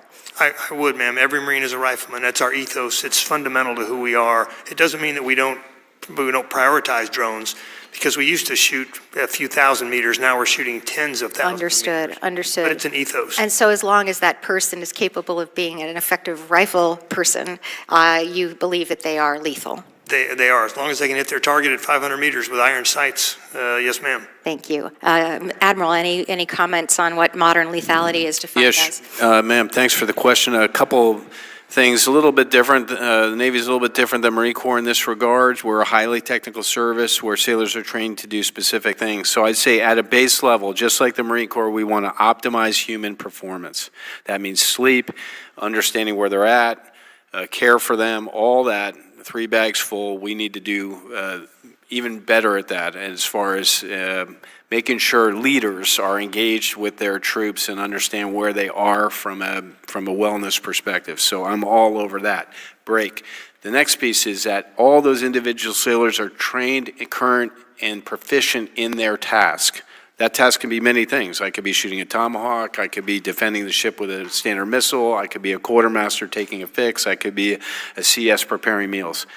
Optimizing their performance in that regard is what I consider lethality. Yeah, I 100% agree. You know, the person, when I served active duty, my job was to make sure I helped design what amounts to Iron Dome at this point in time. And I was lethal because I was able to be effective in doing that job. And so we each have a different job. And what I would argue lethality is, as much as anything, is making sure that we are optimized as a force, that we are individually doing the thing that we were tasked to do. And I think that's one of the places where we get ourselves caught up on the physicality of things is not always what makes us the most lethal as a body and as a force. I'm going to move on, and what remains of my questions. The last question that I have for you has to do with barracks. I'm on the military personnel subcommittee, the ranking member, and also was the ranking member on the quality of life committee. You talked appropriately about the importance of your barracks initiative. The Army, unfortunately, has diverted $1 billion of resources that were supposed to be allocated for barracks to the southern border. Would you please commit to me that you are not planning on doing that with any of the moves that you are doing to the Los Angeles area with your Marines? Yes, ma'am. I'm committed to improving the quality of life of our Marines. I'm committed to spending every dollar that's appropriated to us for the purpose for which it was appropriated, and that includes Barracks 2030, which is our most consequential barracks investment in our history. Thank you. And since I have 20 seconds left, can you tell me what happened with the airplanes falling off the ships and whether or not heads rolled as a result?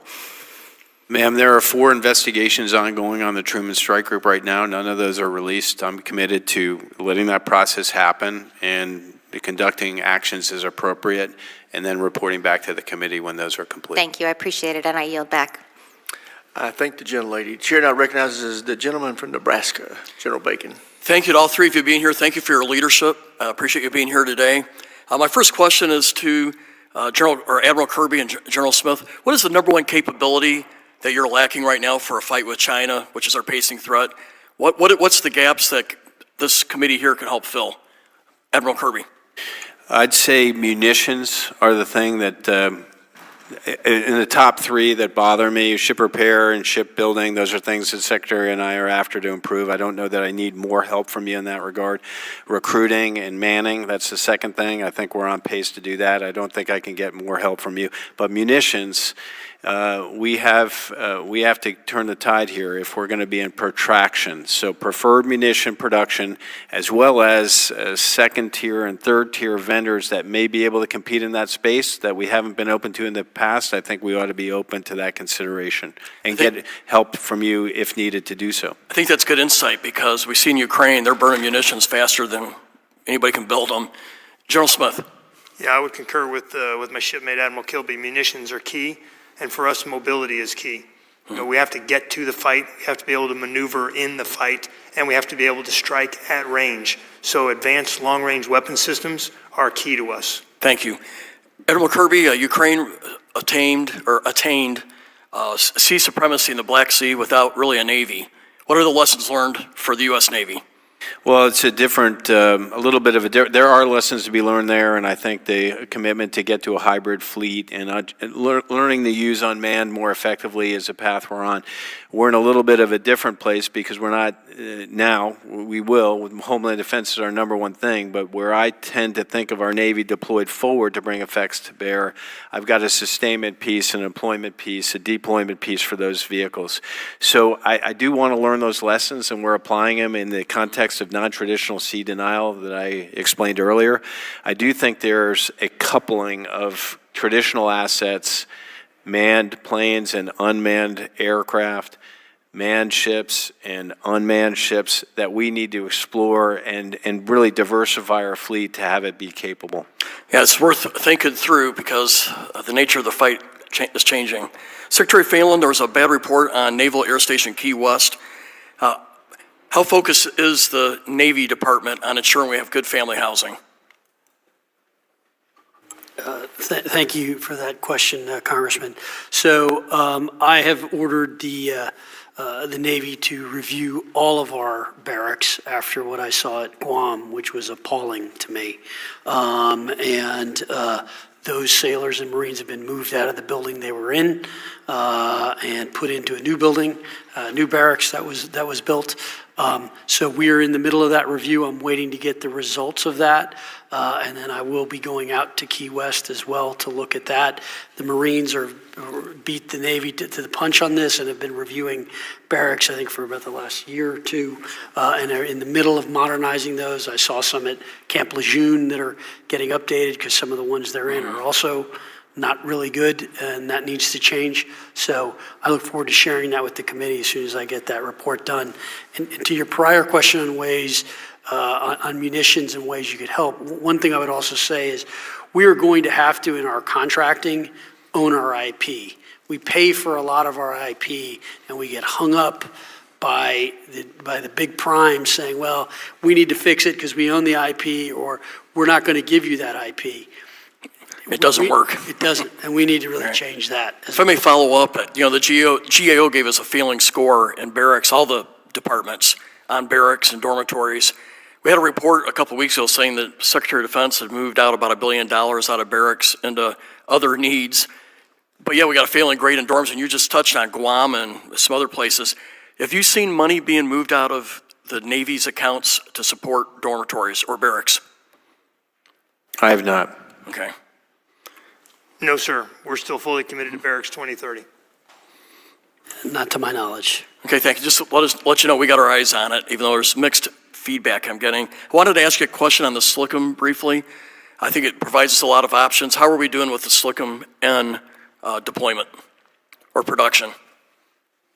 So we're committed to SLCM N. I think we had some questions in other hearings about platforms, which platforms. I think initially my opinion is a submarine is the initial platform to deliver that, and we're committed to the program to deliver it on the schedule of 2034. There may be some options to look at some interim capability, and we look forward to exploring those as well. Mr. Chairman, I yield back my -5 seconds. Gentleman yields back. Chair, and I recognize Mr. Golden of Maine. Thank you. Admiral Kilby, you've consistently testified before the committee about the Flight 3 DDG delivering capabilities of important need to the fleet, specifically, the radar, which is going to be key to anti-air and ballistic missile defense. One assumes this remains a high priority in places like the Red Sea, Persian Gulf, or South China Sea. Do you agree with that? I agree completely, sir. And the Navy's shipbuilding plan envisions 23 Flight 3 ships. You currently have one in the fleet, correct? Well, yes, sir. One is about ready to deliver. Thank you. Mr. Secretary, the pending reconciliation bill includes 2 DDG Flight 3s. Congressional intent was pretty clear that these would result in a 3-ship cadence in FY26 and FY27. I'm now hearing behind the scenes that the plan that we don't have yet, complete plan from you is going to goose egg the DDG program in your request for FY26. So I've been on the committee for 6 years, and I've heard from the Navy consistently a desire that the 2 DDG yards achieve a 1.5 ship per year rate of production. But here you're signaling demand that would not support that rate of production. So do you envision paying these yards to build ships? Or, I'm sorry, I'll rephrase that, to not build ships? Or do you expect these yards to achieve a 1.5 ship production rate only to then turn around and lay shipbuilders off? Thank you for the question, Congressman. Look, the President and I are committed to national defense and are committed to shipbuilding. As it relates to the budget, look, we are working very closely with the OSD and the OMB on this as we speak, basically daily. And so we have a good idea of what we need and don't need, and that is. And I don't want to get in front of the President on that, and I know he'll be coming out with a budget soon, but I think shipbuilding will fare quite well in that budget. Shipbuilding, yes, but I'm talking about destroyers. Yeah, I can't go into specifics with you right now, Congressman, but I understand the question. I think, we are at the end of line on the current destroyers and looking at DDGX. As I said before, we're looking at the whole force and trying to understand what the whole force posture should be in terms of what we're learning and what's going on and how we should be structured in effect. And destroyers are an important component of that. Yes. Across the country we have skilled shipbuilders, but they are aging. And every yard is trying to bring in new shipbuilders to train them up, to have the skills that they need to build the best, most quality, most lethal Navy that this country needs. On this committee, we have found through studies which we partnered with the Navy to do, that it takes on average 7 years to develop a high asset, fully skilled Navy shipbuilder. So this rate, the signal, the consistency of the signal demand from the Navy, and then to actually deliver on acquiring at that rate is key to not only developing that workforce, taking 7 years to get them there, but maintaining them. And you cannot build a future DDGX without shipbuilders. I agree with you, and I have more ships than our shipyards can handle for the next 10 years, whether it's a destroyer, whether it's a tanker, whether it's an oiler, whether it's a submarine. So I am not worried about the demand signal we have. It is getting those workers and getting them trained. It is there, and I think it's incenting the private sector to help us as well. So this is as I said, it's really going to be a whole of government approach. I think the demand signal, as Congressman Courtney mentioned, which we recently did. I hear it. What I'm speaking to is a consistent concern that has been raised that these 2 yards get to a 1.5 ship per year production rate when you're not actually then demanding that rate, which will inevitably lead to ups and downs, to bathtubs in the workforce where you are hiring people, training people, and then laying people off. What we are asking for is simply consistency. And it's just as important as how big the Navy you want to have and how quickly you want to get there. You're not going to maintain the best shipbuilders in the world if they don't think it's a consistent career. And you need their skills and assets. And I would ask for you to give that some deep thought. Gentleman's time's expired, Chair. I recognize the gentleman from Texas, Mr. Fallon. Thank you, Mr. Chair, and thank the witnesses for coming today.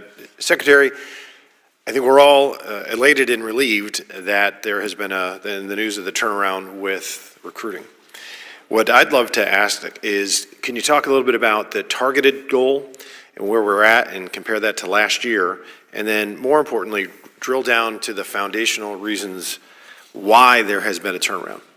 And you may not know exactly that right yet, but was it messaging and advertising? Was it changes in the recruiting approach? Was it changes at the top, in the chain of command? Was it increased access?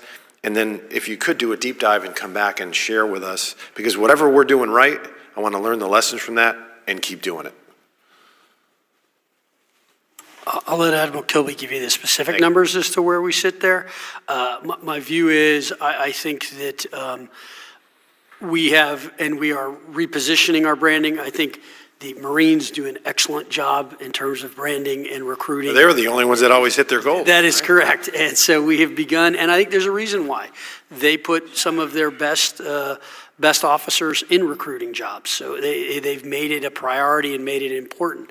That is something we are looking to do with the Navy as well, which is prioritizing recruiting, making it more important, saying this is critical.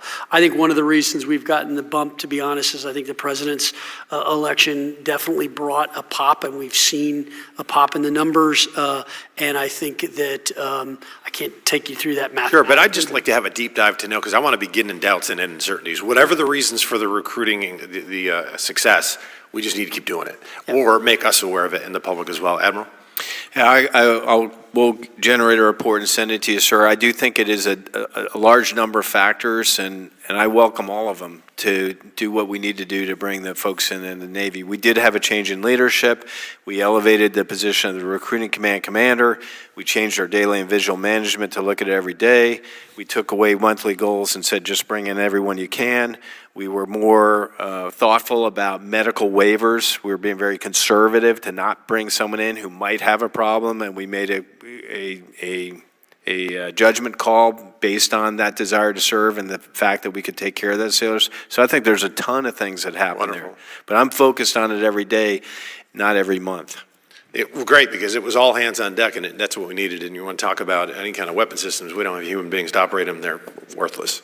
And on that note, Admiral, is there any specific shortfalls as far as in, let's say, cyber medical subs that you're still experiencing? Yeah, there are some areas we're challenged on. Medical people is a challenge for us. And there's a few other areas. I think we're actually in a pretty good shape for nuclear sailors to come in, both officer and enlisted. That's an area we've been challenged before.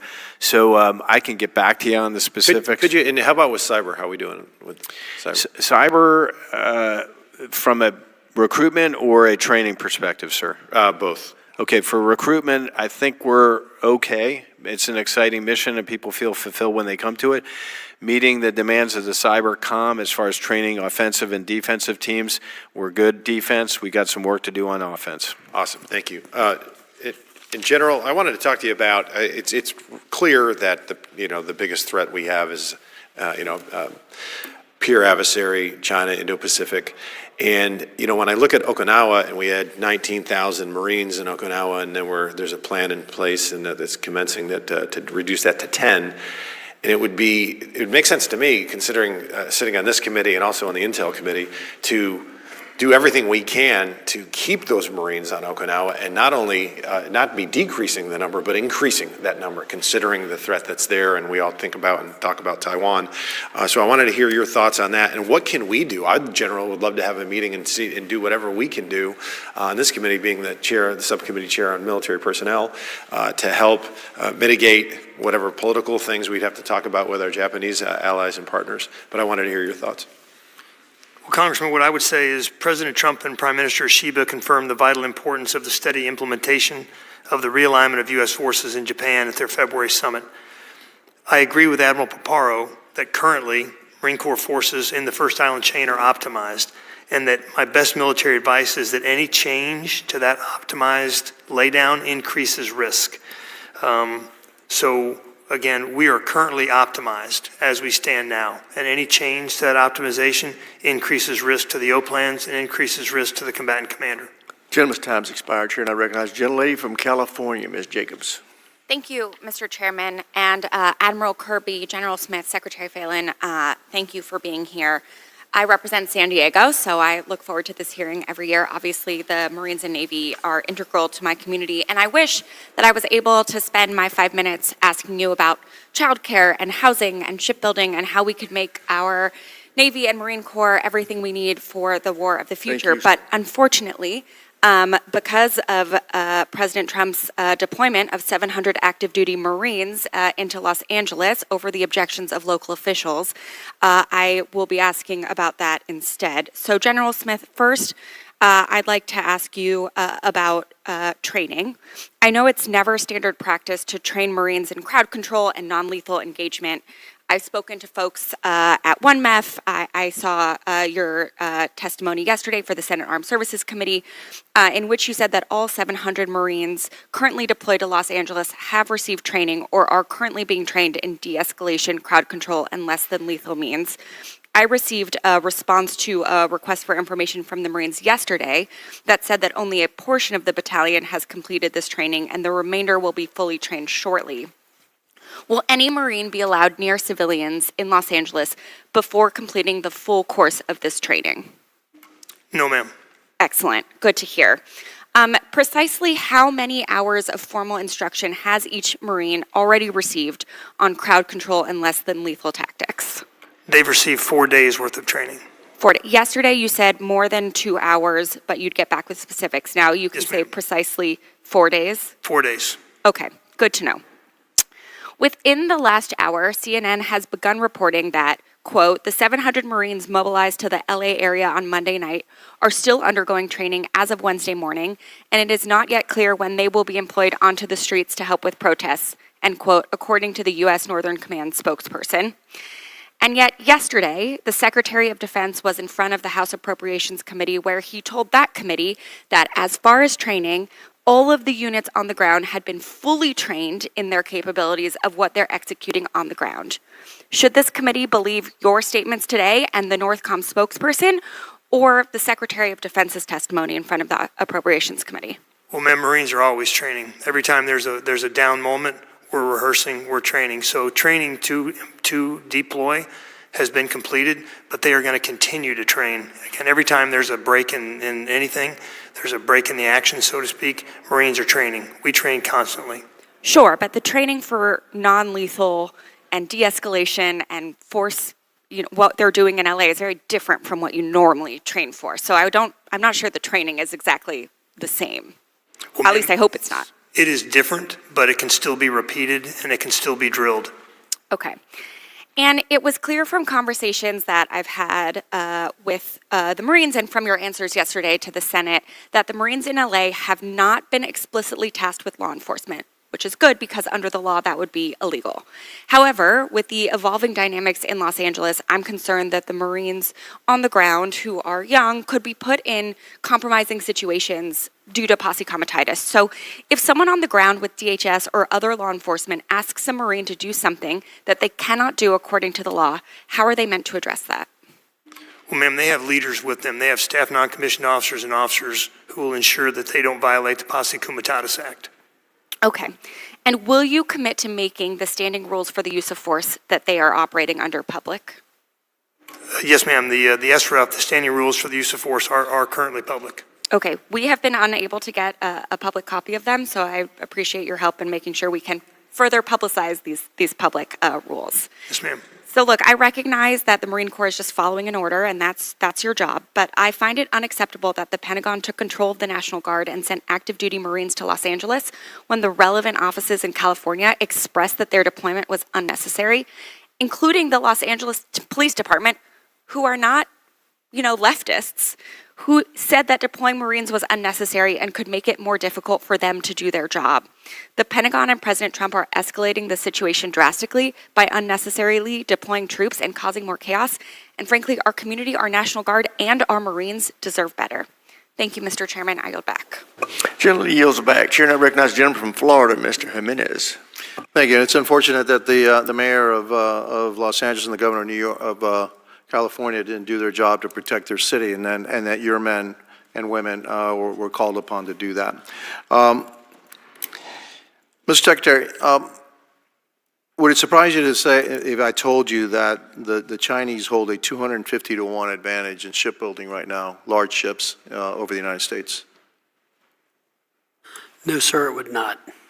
And so how long would it take for us to increase our capacity by 25,000%? I'm not sure you and I will be alive when we got to that. I agree. Okay. And so do we have any idea of the plans for the PLA Navy? I mean, how many ships, how big is their Navy going to be? So it's hard to say. Our ships are far superior to their ships. That's a game we've been playing for a long time. I think the Chinese strategy is to overwhelm with numbers. We are a much better force. We are much better trained sailors and Marines. So I think it's what we pick and what we have. You could argue to some extent that the more they build, given the speed at which technology and what we've seen in some of these other conflicts, that could at some point become a disadvantage. However, we are too far behind, and I think there's a stat that I've used. The Chinese build more ships in a year than we have since World War II.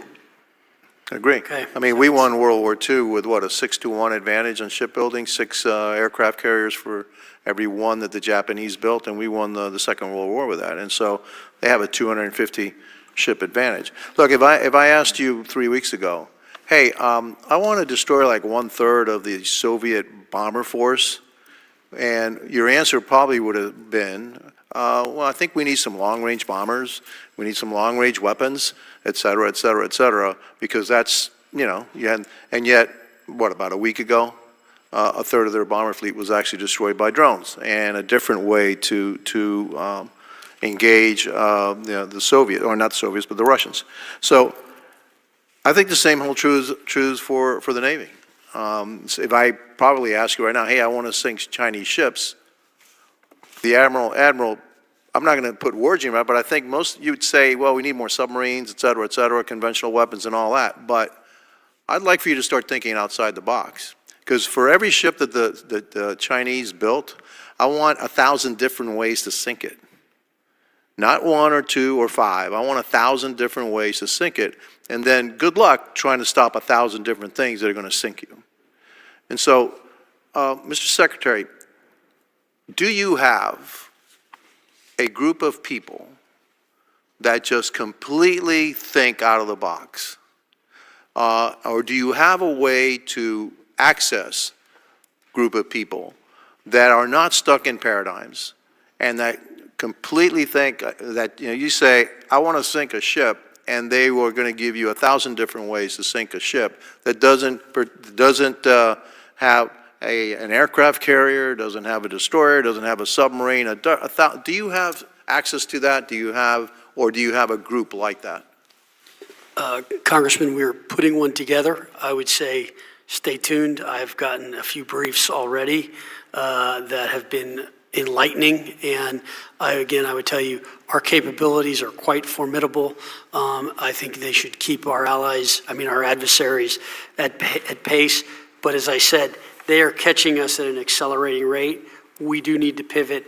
We do have that access. We are putting that together and putting together carefully very good teams, and that is why I'm saying the whole force posture that we're looking at, the way we are going to fight is going to change, and so I look forward to sharing that with you. I agree, because I don't really want to fight their fight. I mean, on a production scale, they could outproduce us, so I want to fight them a different way, all right? And so, I think the Poles still had cavalry back in 1939, right? They somehow thought it was a really good idea to face the Germans with cavalry, and I thought they got, okay, well, it might have been great, in the 19th century, but cavalry in the 20th century just didn't work. And so maybe in the 21st century, our force structure, their force structure may not be the way that, the future of warfare is coming. And I can see that, coming pretty quickly, and we as a nation need to pivot to a new way. And I hope that you'd get more than 2% into automated systems that you have right now in the budget. And my time's up, and I yield back. Gentleman yields back. Chairline recognizes the gentlelady from New Hampshire, Ms. Goodlander.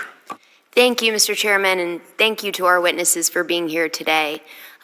Mr. Secretary, I want to begin with you and thank you for visiting the Portsmouth Naval Shipyard right at the beginning of your tenure.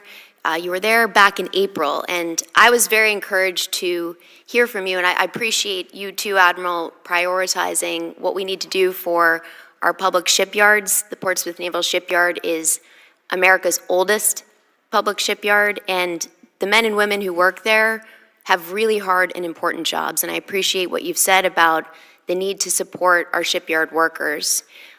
We also need to hire more shipyard workers, as you've both testified, and at the Portsmouth Naval Shipyard, we've got to hire 550 workers a year. I was encouraged, Mr. Secretary, that when you visited back in April, you announced that 150 personnel have received initial job offers. I wanted to ask you, as far as we know, no one has actually been hired since then. And we want to support you in clearing the way of any red tape or bureaucratic process that is preventing shipyard workers from being hired. So could you give us a status update? I'll have to take that one for the record and come back to you. Congresswoman, I don't have those numbers with me right now. Well, would very much appreciate an update on the status, and we'll submit questions that go directly to any bureaucratic hurdles that you're facing at OMB or OPM. You know, I also just want to point out what you've said about supporting our workers is really important.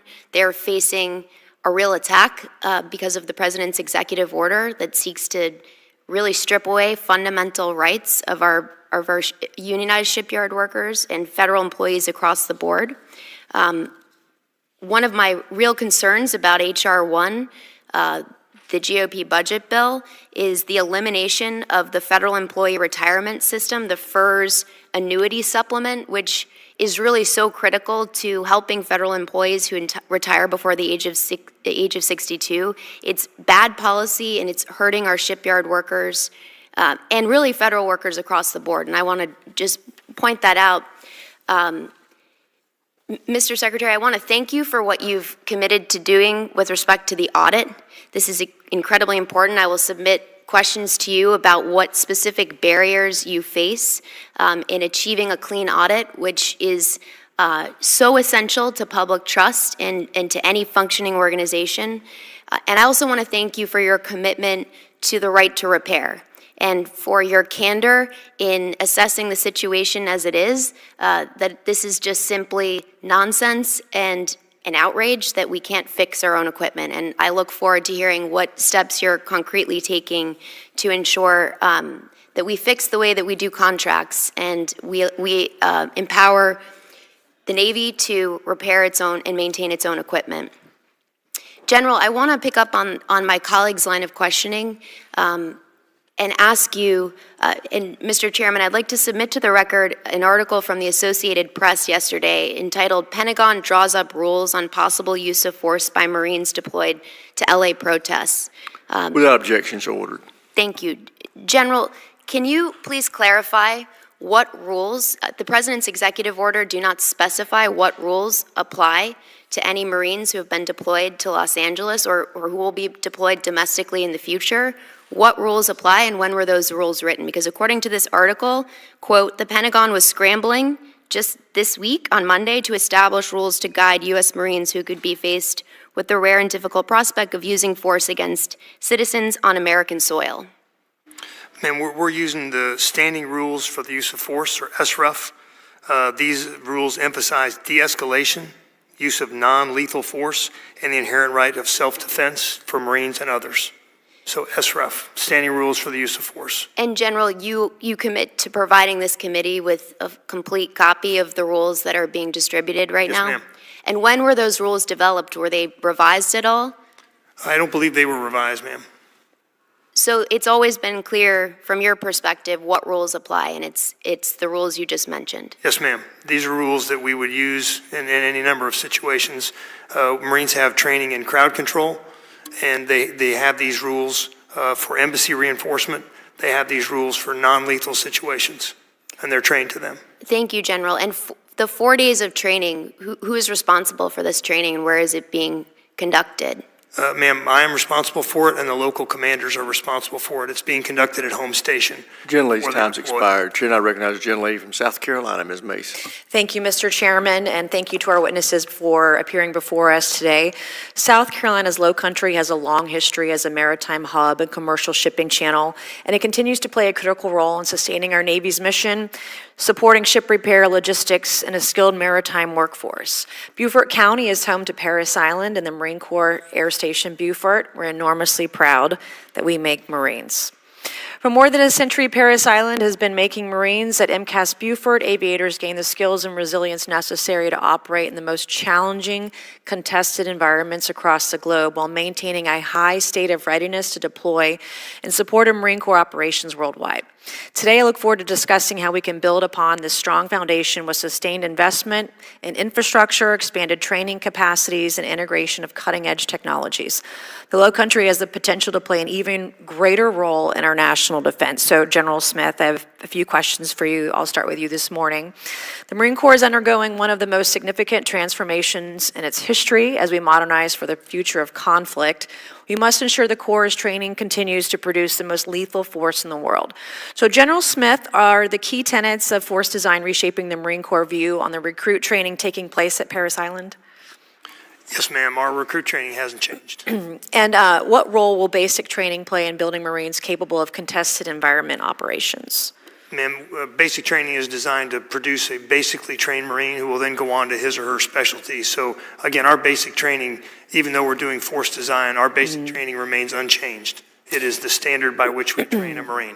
And are we using Parris Island currently to train for advanced small unit amphibious tactics? Ma'am, we are not. Okay, are there any plans to, is this a feasible location, I guess, for this kind of training? Would it be a feasible location? Ma'am, I think it would be. It would be a matter of capacity, moving from Camp Lejeune, North Carolina, which is where most of our assets reside, and most of our infantry Marines reside. Okay, and as the Marine Corps considers manned, unmanned teaming, are there any plans to conduct any of this kind of training at MCAS Beaufort? Ma'am, there is a little bit of discussion about using unmanned systems at Beaufort. Some of our big wing drones, our MQ-9s, et cetera. So we will continue to evaluate whether it is feasible to support that at MCAS Beaufort. What would you need to be supported there? We would frankly need infrastructure. We'd need base housing. We would need the ability for our hangars to house multiple types of aircraft, et cetera. I was going to ask, do they have enough hangars there, hangar space? No, ma'am, they do not. Not yet? They do not. Okay. How is the Marine Corps leveraging virtual training to prepare aviators for real-world conditions? Ma'am, I just was down at Pensacola. In fact, we are leveraging it such that an individual student can go into use goggles and use a virtual T-38 and train themselves, basically. They've got original training, but they can repeat and they can practice as many times as they want to accelerate their syllabus. And once you're trained and you pass the syllabus, then you move on. And we've seen that it is cutting through, or it is cutting down on the glut and the backlog of. So you see an advantage to using absolutely. the technology and training Marines? Yes, ma'am. We're using more that effectively. Across the board. We're using that in our ACV, our amphibious combat vehicle. We're using that at flight school, and that is naval aviation. I've crashed a few planes on one of those simulators. It's not easy. Ma'am, it's very realistic. Yeah. But back to a question about infrastructure investments and MCAS Beaufort. What infrastructure investments is the Marine Corps prioritizing to ensure MCAS Beaufort can continue to fulfill its mission? Ma'am, frankly, what we need is hangar space, and we need our maintenance facilities. That is the key. If it's going to house Marine Corps aircraft, we have to have hangar space to protect those aircraft from storms, and we have to have maintenance space. Do you know roughly the amount of investment or money that's needed to continue the mission? Ma'am, I don't. I'll have to get that and take it for the I record. would love to. I've been down there, and I've been in some of the hangars, and I've seen it multiple times. So would love that information if your office can provide that to us. With that, Mr. Chairman, I'll yield back, and thank you very much, General. Thank you, ma'am. The gentlelady yields back. Chair now recognizes the gentleman from California, Mr. Cisneros. Thank you, Mr. Chairman, and thank you all for being here today. Secretary Fallon, John Paul Jones, the father of the Navy, wrote, "It is by no means enough that the officer of the Navy should be a capable mariner. He must be of that course, but also a great deal more. He should also be as well a gentleman of liberal education, refined manners, punctuous courtesy, and the nicest sense of personal honor." By liberal education, he means a sense, right? Literature, sciences, mathematics. It's even inscribed on the walls at the Naval Academy. But yet, the Navy's removed 400 books from the Naval Academy. They've stopped, groups of students that would come together to study for each other that focused on engineering and other things. How are we living up to this motto here if we're removing books? You know, do we not want our officers to be well-read? Congressman, thank you for the question. So currently there is a panel that OSD has convened that is assessing books across all military installations. Therefore, I defer on this topic to them. Currently at the Naval Academy, I think, and at 2 other Nova postgraduate in the War College, I think we're talking about low double-digit books numbers. So I think you're... 400 seems like a pretty significant number from the Naval Academy. I mean... I believe that number is no longer accurate, and that was a media invented number. So we're talking double, like no more than 99 books. I'm talking like 15 to 20, is that right, Admiral? 15 to 20. 21 at the Naval Academy. All right. Can we see that list, if I could? The panel is working on it, so as soon as we get that study, I'll be happy to share that with you. All right. I'd like to see that book. All right, or that list. Admiral Kilby, does the Navy need a next-generation fighter? In my opinion, we do. All right. The administration's proposing gutting the next-generation fighter, and that was something that just kind of came out pretty recently, as in the last couple days, from their proposed budget. And it's a program that I completely heard from uniform officials that they need.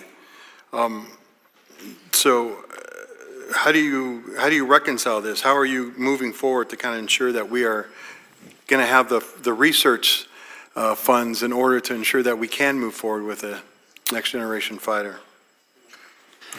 So thank you for that, Congressman. Look, I think as it comes to next-gen fighters, as I said before, we're looking at the full composition of the air wing of the future. And so we have to focus on the capabilities and technologies for years to come that are going to win.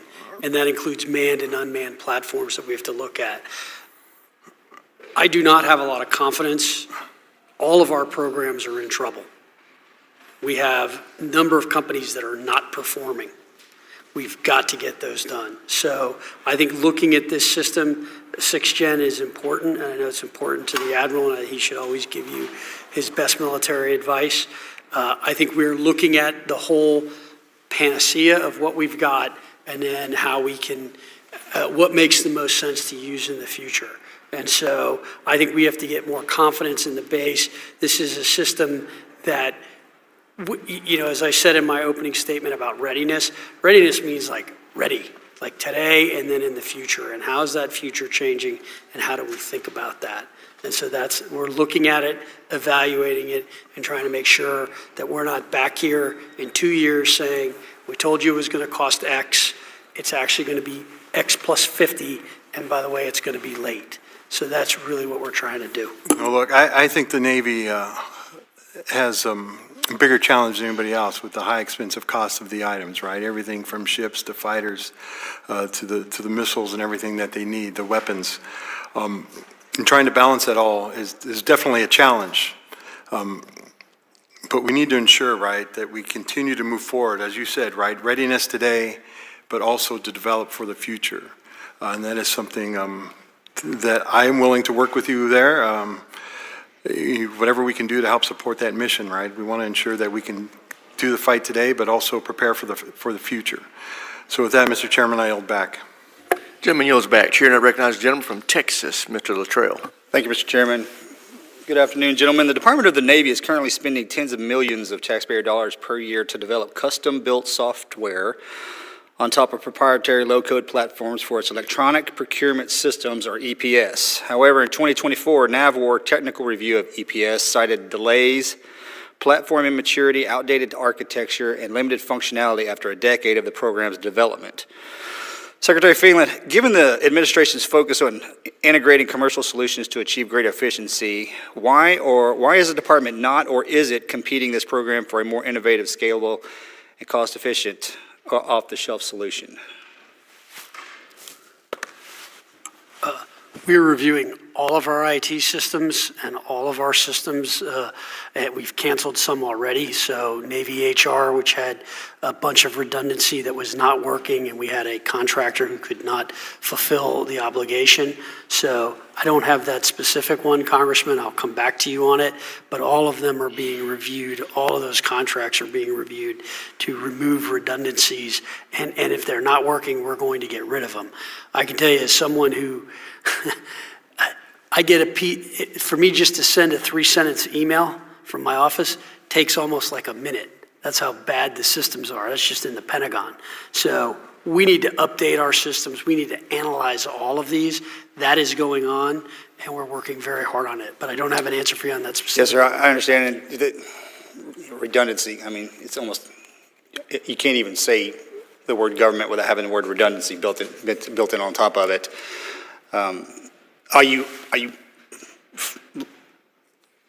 looking at both private and government? I understand, okay, as a former military man, I know that, hey, we want to do everything ourselves, but there comes a point in time where we might need to lean into the commercial space in order to help us do that. We should get out of the IT development business. We're not good at it. General Smith, you made an extremely valid point earlier when you were talking about drone technology and how your Marines are developing their own drones, because there's no more efficient and effective killer than the ones that are being shot at, and we are amazing at what we do. And Mr. Admiral Kilby, you got Naval Special Warfare inside of you doing the exact same thing. And the issue is we have outside entities trying to come into our organization to help, and we have an inside organization trying to get permissions to do what we do best. The chairman and the ranking member are doing the SPEED Act, and that's trying to clear the muddy water. I think the point that I'm trying to make is you've heard the leadership, they're leaning on you for those ideas. Because we're on this side more or less looking in to the operators, okay? Don't hesitate to ask and tell us what you need, okay? Because we're eyes wide open and the ears as well. With health and wellness inside our communities, you listed off your 3 priorities, both of you did, and I don't necessarily agree with the order, because I would put my sailors up top and I would put my Marines up top, be the first words out of my mouth. And I know we're focused in on that. And General Smith, I've got a fine young Marine that works in my office, and he speaks very highly of you. And that says a lot. And he says you're focusing in on your troops, which is amazing. As we move forward, the transition period from when an active service member jumps off that bullet train into the civilian space and becomes a veteran is unforgiving.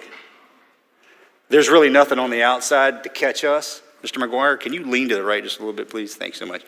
There's really nothing on the outside to catch us when we leave. That bullet train continues down the track, and everybody that's someone that's looking forward, front sight focus, and everybody else is tucking and rolling. Here you go. And then the VA does their absolute best to receive us.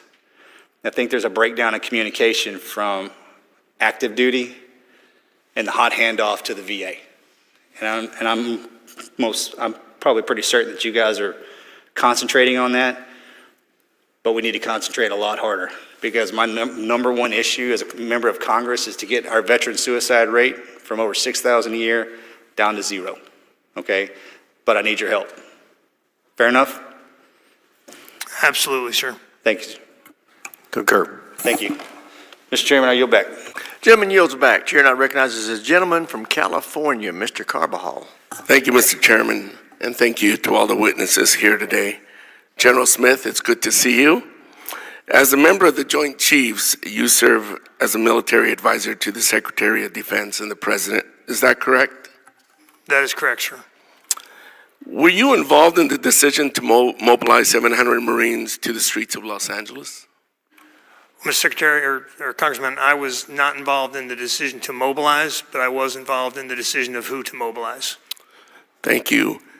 Were these Marines that were deployed adequately trained to deal with these domestic events?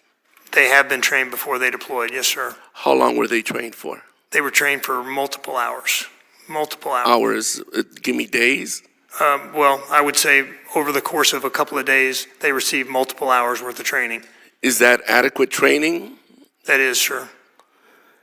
Do you think these Marines' time could be better spent back in 29 Palms, continuing to train and carry out their mission?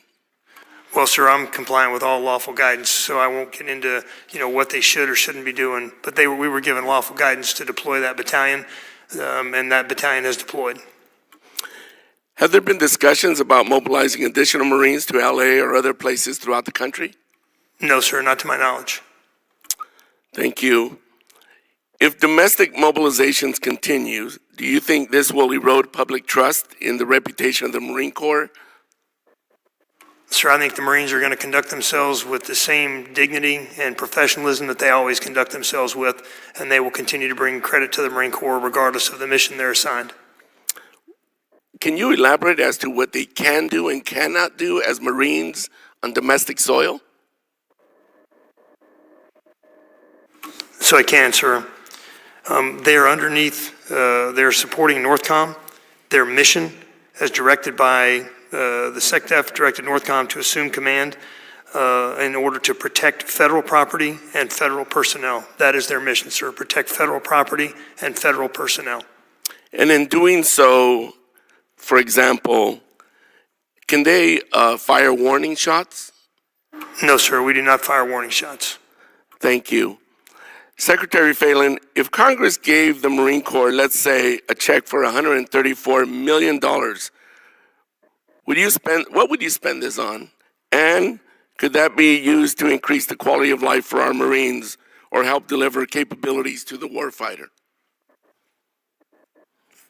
Thank you for the question, Congressman. We can use all the funds that you can give us. So you could use the funds to do so many important things. As I said, we have a mission, and our mission is to be prepared to fight and do as the President and Secretary of Defense order us to do, and that is what we're doing. And so, yeah, we need capital in order to support our programs. Yes. General Smith, same question to you. What could you do with $134 million as in order of your priorities? Well, I would spend it on training and on barracks. Thank you very much. Mr. Chairman, I yield back. Gentleman yields back. Chair now recognizes the gentlelady from Virginia, Ms. Kiggins. Thank you, Mr. Chair, and thank you very much to our panelists for being here. I have the privilege of representing a big Navy district down in Hampton Roads, Virginia, and wanted to thank you all for continuing to prioritize the quality of life, quality of service measures that we spent so much time on last Congress. That continues to be a priority of mine as well. So many of my colleagues have talked about shipbuilding and ship repair during this session, and technology integration, use of unmanned and drones. So thank you for keeping that also on the top of your list of things to do. I wanted to take a few minutes, though, and talk about the importance of the East Coast Navy. And we see, when we turn on the news, and we for example, are watching our F-18s drop bombs on the Houthis in Yemen, or there's something that arises in the world, and we frequently send our aircraft carriers and our battle groups and our air wings from the East Coast. And I know we recently welcomed home the Truman and before that the Eisenhower battle groups, and a lot of activity between what's happening in the Baltic Sea with the Russians and their submarines to what's continuing to happen in the Middle East and the Red Sea and Israel. So we can't understate the importance of the East Coast. And I represent the East Coast Master Jet Base, which is woefully underappreciated, woefully not taken care of. So I just wanted to hear from you all, because you all are all the leadership of our naval services. Admiral Kilby, can you please tell me what you think is the importance of the East Coast Navy in projecting American strength and deterrence? Rep. Kiggins, thanks for that question. Quick soundbite on Truman. You know, she defended herself or other ships or another country 160 times on her deployment. She conducted 670 strikes from the air or from the sea into Yemen, and she conducted the biggest strike in the history of the world from a single aircraft carrier into Somalia. 8 named operations, 3 different combatant commanders, so I double down on what your statement is and concur. And Master Jet Base Oceana is a big portion of that, in addition to all the infrastructure at Hampton Roads, which is really all services, but primarily Navy, between the Navy base and Oceana. Our aircraft carriers, just to echo that, continue to be tip of the spear. We can get America's might there in a matter of days. There's nothing that can replace that. And do you think that the East Coast Master Jet Base then needs F-35s and needs our next generation of strike fighter? I think it needs to keep up with the Navy just like the West Coast in all respects, and I think it needs to be maintained.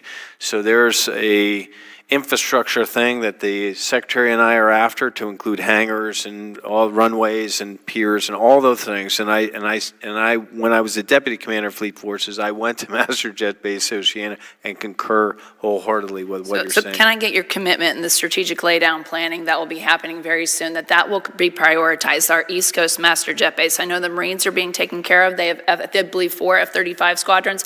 The Navy has 0 right now. We have 0 commitment from the Navy saying that they will get F-35s and will get next generation strike fighters, and it's becoming extremely frustrating. I commit to you to look at that and continue to work for that end state, ma'am. And then I also wanted to echo what my colleague had previously said, to open the news the other day and see that the Navy, we had $500 million that was being taken away from us from the Department of Defense to be committed to F-47s that the Air Force had, when Congress and Armed Services Committee had specifically allocated that money for next generation strike fighters. We need that money for a lot of reasons. China is already testing and flying J-50s and J-36 fighters, which is their 6th generation fighter. The Navy, to be competitive with that, has got to make that investment. I know the Air Force has got a lot of needs as well, but Secretary Phelan, can you please one more time address what you are doing to push back on that Department of Defense statement that they made that said they weren't going to take away the Congress appropriated money and give it to the Air Force? Thank you, Congressman, for the question. Look, as I said, we continue to look at the air wing of the future and the capabilities of 6th Gen and what that means. It's part of the whole force posture we're looking at between manned and unmanned and those different platforms and what makes the most sense. So I look forward to working with you as we develop those plans. And we cannot do the missions that we just previously talked about that the Truman has just accomplished in the Red Sea without that next generation strike fighter money allocated. So please prioritize that. On top of that, and in closing, just wanted to put in my 2 cents about naval aviation training. We need T-45 replacements. That needs to be added to the top of the priority list. We cannot take between 3 and 4 years to train naval aviators and Marine Corps aviators. It's taking too long, and we need that Navy commitment. Thank you so much, and I yield back. Gentlelady yields back. Chair now recognizes the gentlelady from Maryland, Ms. Elfreth. Thank you, Mr. Chair.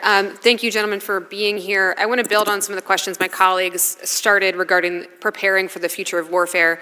Representing Maryland, I recently visited Naval Air Station Pax River and saw some really impressive and critical work being done there, including the anechoic chamber, which is essential for training for warfare of the future. And it's in such high demand that even when it runs 24 hours a day, there's still a 5 to 6 year backlog on that training. So Admiral, can you speak to the Navy's priority list in terms of getting a second such chamber? I cannot, but I will take that question for the record and come back to you, ma'am. Okay, do you agree it's essential for warfighting? I do, but I just don't have the specifics. I'll get them to you. Understood, thank you. I'd like to move on to energy, and Mr. Secretary, I was really glad to hear that readiness is your priority. Last week, this committee was informed that energy resilience is military readiness, and representing the United States Naval Academy, I would suggest that your installations between the Marine Corps and the Navy are perhaps most ill-positioned to bear the impacts of sea level rise and hurricanes and extreme weather. So can you speak to, you've made some great progress, particularly in microgrid programs at Marine Corps Air Station Miramar. Anybody, for anybody here, how are Navy and Marine Corps applying the lessons from that base on microgrids, but also thinking about SMRs, which is a particular priority for this committee, to address our energy vulnerabilities for anybody? Well, ma'am, I'll take it off. The microgrids are operationally viable to us. We use them here in the continental United States, for example, as you know, at Miramar, but they're operationally deployable.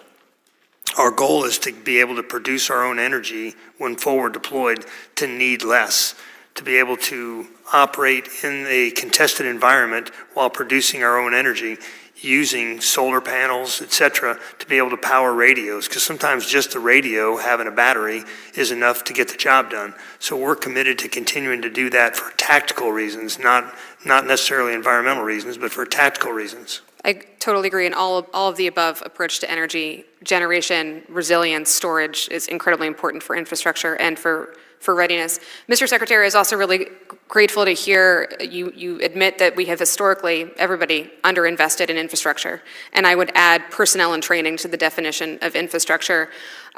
According to the GAO, 64% of executive officers found it difficult to conduct sailor-led maintenance due to manning shortfalls, and 75% find it difficult for sailors to complete repairs. The manning shortfalls are credited to a lack of requisite training and experience to fill these positions, and I also understand that Navy ships lack onboard parts and equipment to make necessary repairs while they're deployed. And I'd add on to that we're currently in an uncontested environment, so all of those issues just expound when we move to a contested.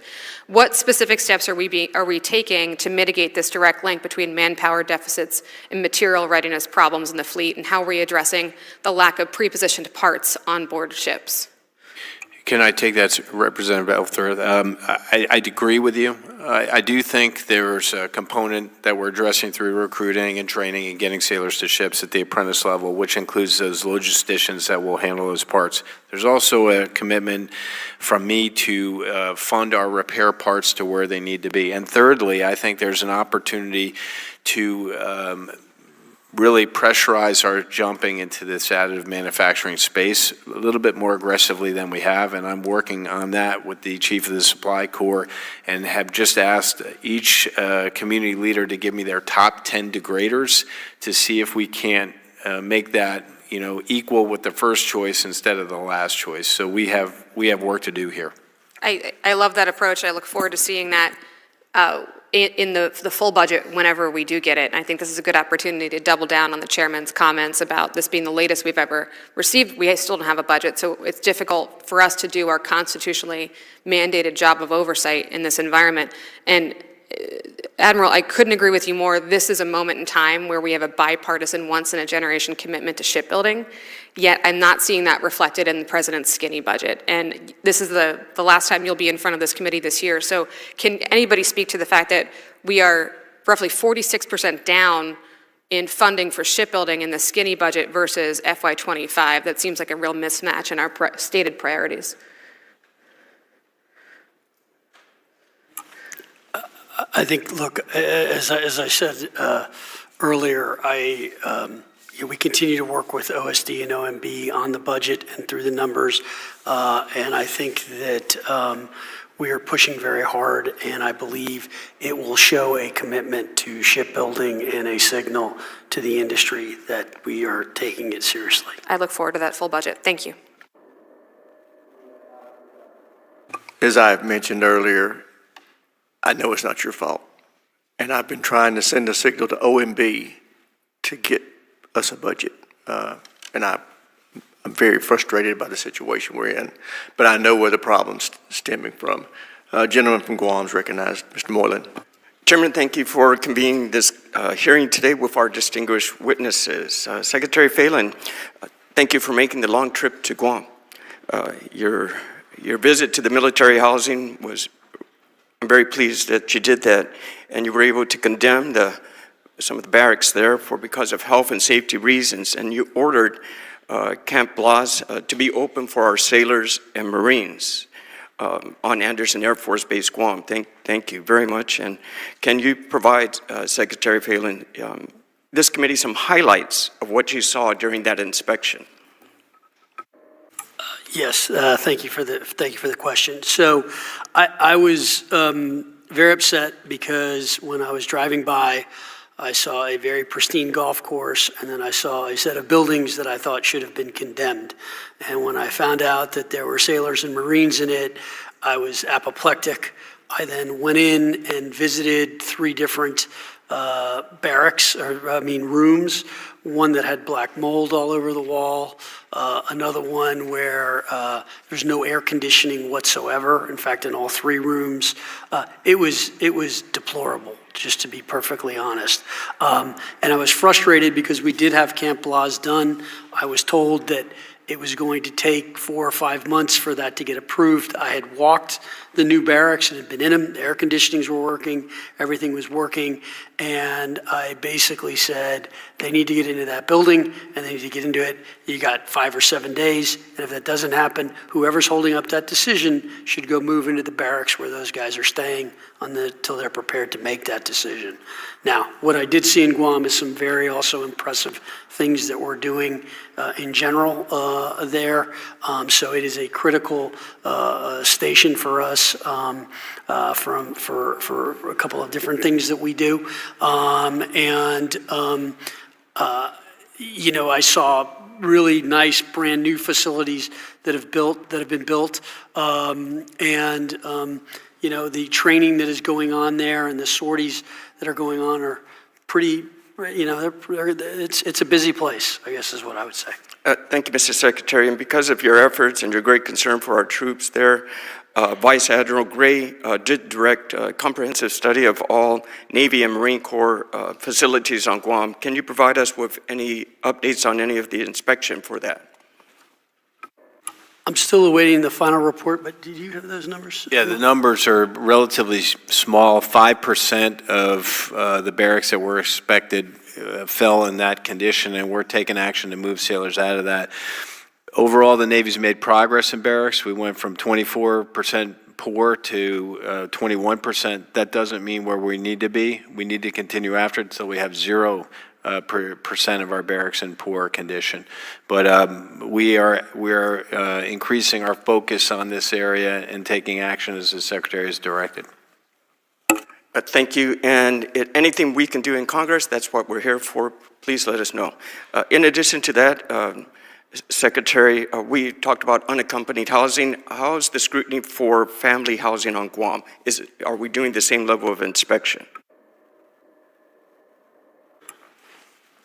I don't know the answer to that question, Congressman. I will double check it and see.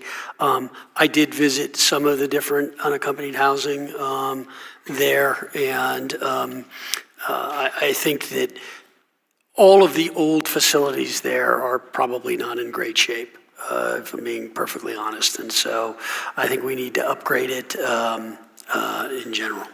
Thank you. And I did have the opportunity to speak with General Alvin on the Air Force or the problems there as well. And so we asked him a question about looking at this overall build and maintain for privatization for unaccompanied and family housing as well. Do you foresee that as a possible solution for this? It might be, Congressman, to be honest. I've looked at privatized housing. In some areas, it seems to work exceptionally well, and in some areas, very poorly. And I'm trying to understand, is that just the operator? Is it the contract? What is it that's causing that? And I think the way we incent private companies to manage these facilities is still a little confusing to me. I'm not real sure necessarily what they're doing. So I am going to be going, I think our two best ones are in San Diego and Virginia. Yes, sir. And I'm going to go visit those and see what it is those companies are doing and why that's working there, and trying to understand why it's not working the other. Thank you, Mr. Secretary. Thank you, Mr. Chairman. Yield back. Gentleman yields back to you, and I recognize the gentleman from New York, Mr. Ryan. Thank you, Mr. Chairman. And before I welcome our witnesses, I just want to commend you, Mr. Chair, and Ranking Member on the SPEED Act on the record. This is a hugely important bill, and really appreciate all the work and the bipartisan effort on that. And I'm sure, hopefully, that results in addressing a lot of things that we've been consistently, and you all have been consistently talking about fixing our acquisition system. I was gonna use my minute to talk Army, Navy, and talk some trash about my team, hopefully besting your all's team next year, but I will not do that. And the main reason I'm not going to do it is I was really concerned about something that happened yesterday. Didn't directly affect your service, but I think it's important to speak about, which is what I believe, at least in my 43 years, an increasing level of politicization of the force that I served in, that you know, both you, General and Admiral, have bravely and heroically served in for multiple decades. So I just wanted to ask you a few questions about that. I think you've both attended multiple States of the Union at this point, is that right? I've only attended one. Thank you, Admiral. Yes, sir, I've attended a couple. And I didn't watch every minute of it, but my sense is that each of the service chiefs rightly sit there maintaining the apolitical nature of our military, a bedrock principle that I certainly learned as a young officer. Is it true that, that's how you all approach that as the leaders of our military, that you're there out of, in your role, but that you don't applaud any particular political statement? That is what I tried to do. General? Yes, sir, that's correct. What is the current guidance you're giving to each of your services and training, given in both parties an increased politicization of our military forces, especially for junior Marines and sailors that are trying to figure out how to get this right? Admiral? Well, let me start. We are trying in the Navy to instill in a world where social media is so prevalent, your responsibility as a uniformed member of our armed services to be apolitical. When you assume that responsibility through that oath, with that comes great responsibility to protect exactly what you are aligning to. Now, we have had to put out some social media guidance so people understand that, and they understand that when they show up in uniform, they're representing their service, not just their individual being. Thank you, Admiral. And I know, social media is one thing. Visits by elected officials who, by federal rules, are also technically candidates, having declared their candidacy for re-election, or at least filed campaigns for re-election. I think those sort of events present an even more complicated thing, and we saw this play out yesterday at Fort Bragg. For example, what guidance do you give for your Marines and sailors that are attending what's supposed to be an official event, but if it becomes an increasingly political event, General, what training and guidance are you putting out about that?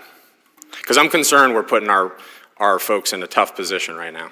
Well, what I would say, Congressman, is an elected official who's coming to give a speech about the military, that's fine. Military can attend.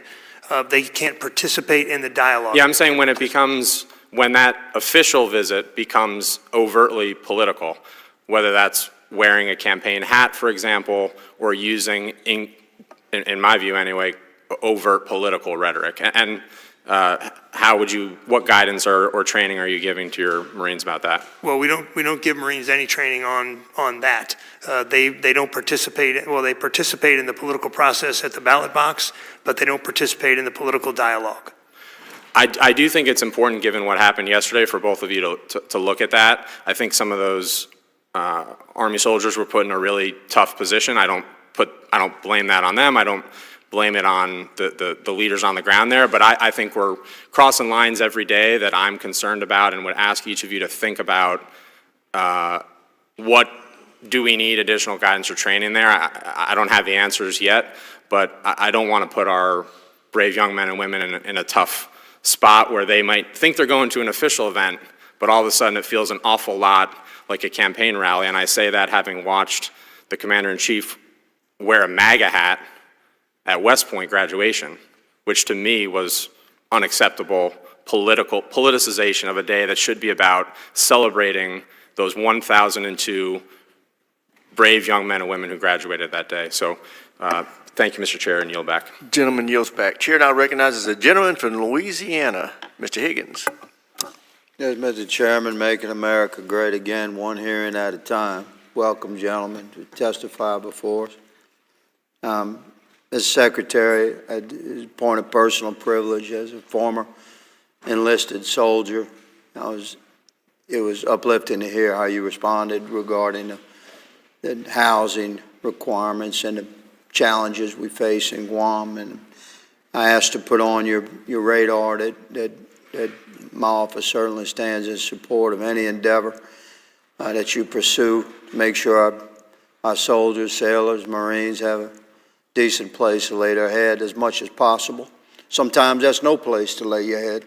Speaking as a soldier, you're glad to find a decent tree somewhere, but when you house on base, it should be a place of restoration of the body and the soul. So thank you for your endeavor there. I ask you to consider the YRBM as a very effective method that we can use for forward deployment and completely appropriate berthing for our war fighters. Regarding NAVC, Mr. Secretary, this is my 9th year serving we the people in this bizarre realm of Washington, D.C. And I've learned a lot about shipbuilding. You know, I was a police officer prior to Congress, so I didn't know anything about shipbuilding, really. But it's been a very steep learning curve, and I've been hard at it. And what I have learned is that there's some issues with NAVC. Let me just leave it at that. And I encourage you to address it aggressively. Many of the shipbuilders that I serve seem to have constant challenges with communications and design change and delays and contractual disputes. It's unnecessary difficulties, and I'm uplifted to hear that you plan to address that. Regarding platform support vessels, Mr. Secretary, I have a question for you there. The Navy faces significant logistics challenges in the Indo-Pacific region, and the Fleet Readiness Office has identified the need for and approved the use of at least a dozen or so at-sea resupply ships to enable refueling, rearming, and resupply of naval assets, both afloat and on shore, in contested environments and theaters of engagement via ship-to-ship operations and ship-to-port operations. So, I understand that the Navy's Fleet Readiness Office has identified commercially available platform supply vessels, or PSVs, as a potential solution here.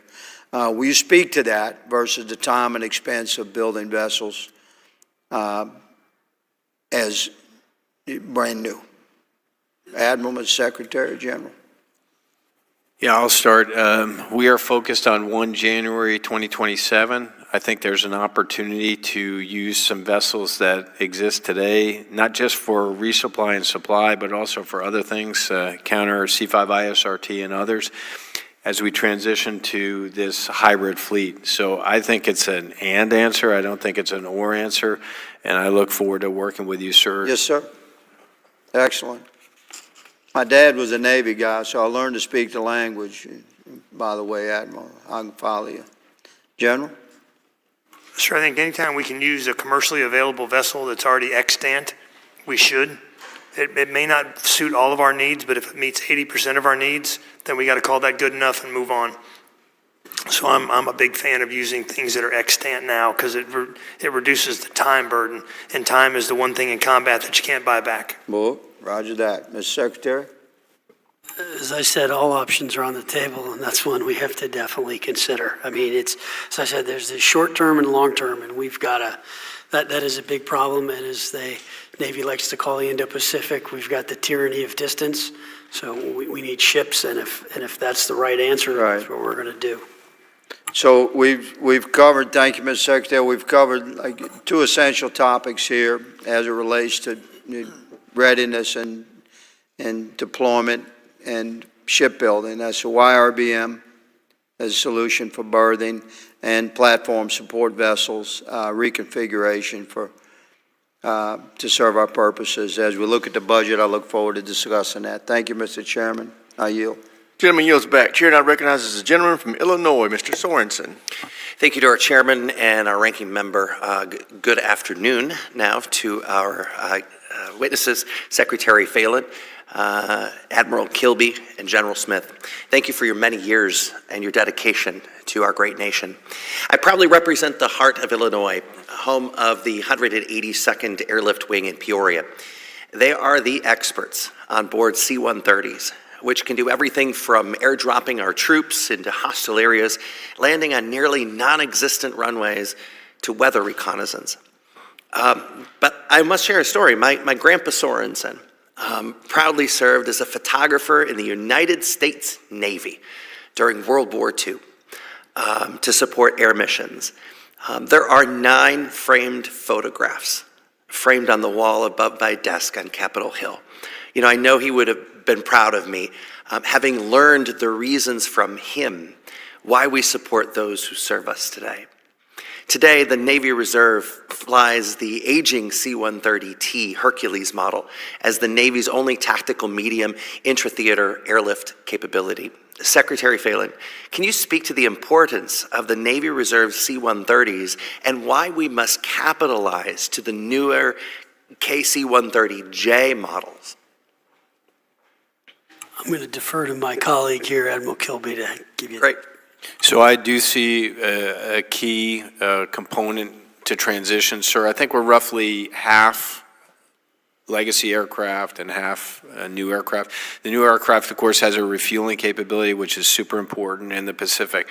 So we are constrained in what we can put in our budget based on what we think the composite program is, but we are, and Vice Admiral Nancy LaCour is a strong advocate as her force flies that aircraft and how we put that together in our program. Great, I appreciate that, Admiral. I also wanted to take a moment to talk about a veteran who served on a submarine as a diving officer during the Korean War. From 1951 to 1955, this courageous American served our country in the Navy, just like my grandpa did. But unlike my grandpa, this veteran was forced to resign from the Navy, receiving an other than honorable, rather than be court-martialed because of his homosexuality. Harvey Milk, like every veteran who served our nation, deserves our thanks. To Secretary Phelan, can you specifically explain to me and this committee why this administration no longer believes in honoring Mr. Harvey Milk's service to his nation? Thank you for the question, Congressman. Look, Secretary Hegseth is committed to ensuring that the names attached to all DoD installations and assets are reflective of the Commander-in-Chief's priorities, our nation's histories, and the warrior ethos. Does he not prioritize all veterans, sir? Potential renaming decisions will be announced once an internal review is completed. So nothing has been decided. He's asked for that review, and then we will. Would you be able to express to him that it is important that we honor all veterans of their service? I believe he does honor all veterans. Thank you. As the only elected LGBTQ person on this committee, and the first ever from my home state, I speak for my neighbors and all Americans when I say that Navy veteran Harvey Milk was a warrior in Korea. Before becoming an elected leader, his service and his life ended with an assassin's bullet. I walk in the footsteps of leaders before me. He stood up for the same people who are being targeted, persecuted, and vilified by this administration today. My grandpa taught me to stand up for every veteran and thank them every time I see them, thank them for their service. But picking and choosing who deserves that thanks, it's not just wrong, it is un-American. Thank you to our witnesses for being here today. I appreciate your service to our nation, and I yield back. Gentleman yields back. Chair now recognizes the gentleman from Georgia, Dr. McCormick. Thank you, Mr. Chair, and thank you, gentlemen, for being here today. Good to see you all here well and healthy. First of all, this is as near and dear to me as anything we've ever discussed in these hearings. My first deployment in 1994 on the 15th Marine Expeditionary Unit was on the USS Tripoli, affectionately named USS Crippley. Been hit by a mine that cost probably about $1,000, which caused about $3.5 million of damage. Gave it a permanent list. It went dead in the water 3 times on float in temperatures that were well over 100 degrees with probably humidity about 90% because we could see about 2 miles just because of how dense the humidity was. That was our living conditions where we had our gym, which was about the size of about 20 by 20 feet, right between where we stored the garbage, the morgue, and started the FAVs right out the tail section where they also did the smoking on the FB, so you can imagine the conditions. We've improved since then. But what's interesting about that is we do our new ship mods, much to your point, Mr. Secretary. We improved these ships, but we haven't really improved our projection of power. Matter of fact, we're very short on that because we don't have the ships. This was a ship that was created in 1966. And by the way, all three of the ships that I was on in the amphibious fleets that I was deployed on Marine expedition have all been scuttled or scrapped now, so that makes me feel very old.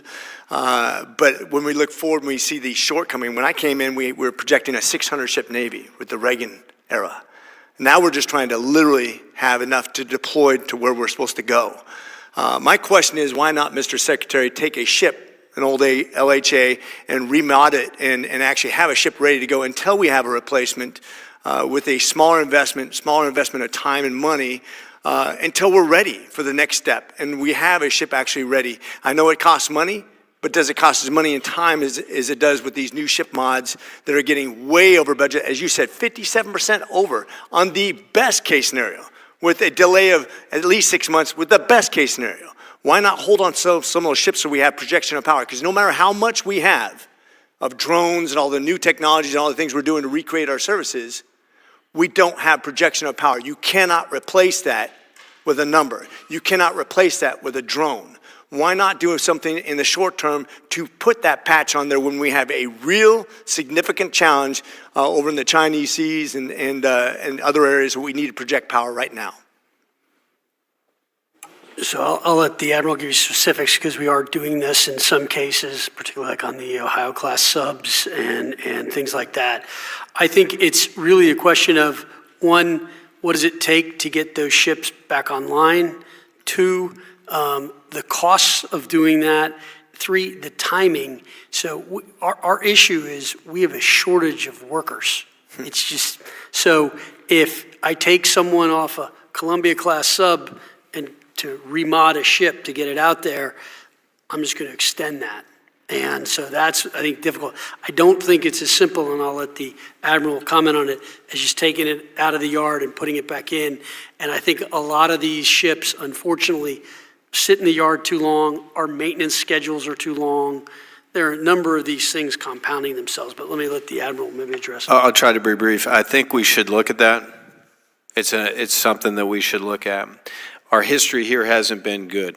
We had a program called the Cruiser Mod Program, and USS Tortuga came up yesterday in our hearing, and that's an LSD, which we're trying to bring back after the same program and having challenges doing that. So one, the ship has got to be capable. Two, I've got to produce a ship that I'm confident can sail underneath the Secretary's leadership and do what our country needs it to do. So it would have to meet those conditions. Not to get political, but I tell you, we have about 16 million Americans out there that could be ship workers if they get off their butts and actually go back to work. That's one of the problems we have. We're trying to motivate them to do exactly that. Mr. Commandant, the Marine Corps has led the way and the only service to actually pass their audits in the last several years. What's your secret, and how could other services do better to copy the Marine Corps model to actually lead the way and be successful in the future of the way we manage our services? Well, sir, thanks for that question. We've passed the last 2 audits, and we'll continue to pass them. Frankly, it's a culture. It starts at boot camp. It starts at your first unit. You're issued a shelter half, 5 tent pins, 3 tent poles, and a guide wire. And when you leave the unit, you turn in a shelter half, 5 tent pins, 3 tent poles, and a guide wire, or you get your butt down to Saigon Sam's and you buy that because you are responsible for it. And we have individual accountability. You're accountable for your cleaning gear for your M16. You're accountable for your shelter half. And it starts and ends there. It's just 100% accountability. I'm out of time, but I think accountability is what government can learn from. God bless you. Semper Fi, gentlemen. Gentleman yields back, Chair, and I recognize the gentleman from California, Mr. Whitesides. Thank you, Mr. Chairman. I'd like to thank all 3 of you for being here today at a time when our main pacing threat is investing heavily in their own Navy, and the war in Ukraine is providing a forecast of what the future of state v. state warfare looks like. The 3 of you have especially pressing tasks, and I'm glad that this committee has the opportunity to discuss these issues with you today. I'd like to start by discussing recent reports that there is an effort within other elements of the Department of Defense to cancel the FA-XX program in favor of increased investment in the newly announced F-47. To me, that's the latest in a series of efforts to put all of our resources towards one solution. And I'll say to you what I said to your colleagues in the Air Force last week. It's important to pose multiple challenges for our adversaries. It's important to build multiple layers into our defenses. And so I remain concerned that pulling resources from the development of a next-generation Navy fighter in favor of a single Air Force fighter is both short-sighted and dangerous. With that in mind, Admiral Kirby, does the Navy still have a need for a next-generation fighter? In my opinion, we do. In addition to unmanned aircraft in the future, it's a thing we call air wing of the future. So MQ-25 is an unmanned tanker. I believe we need a manned sixth-gen fighter. We're not ready to make that pivot, but there is a place for unmanned aircraft for us in the future. Yeah, I would agree with that. Do you believe that industry can support the development of that next-generation Navy fighter?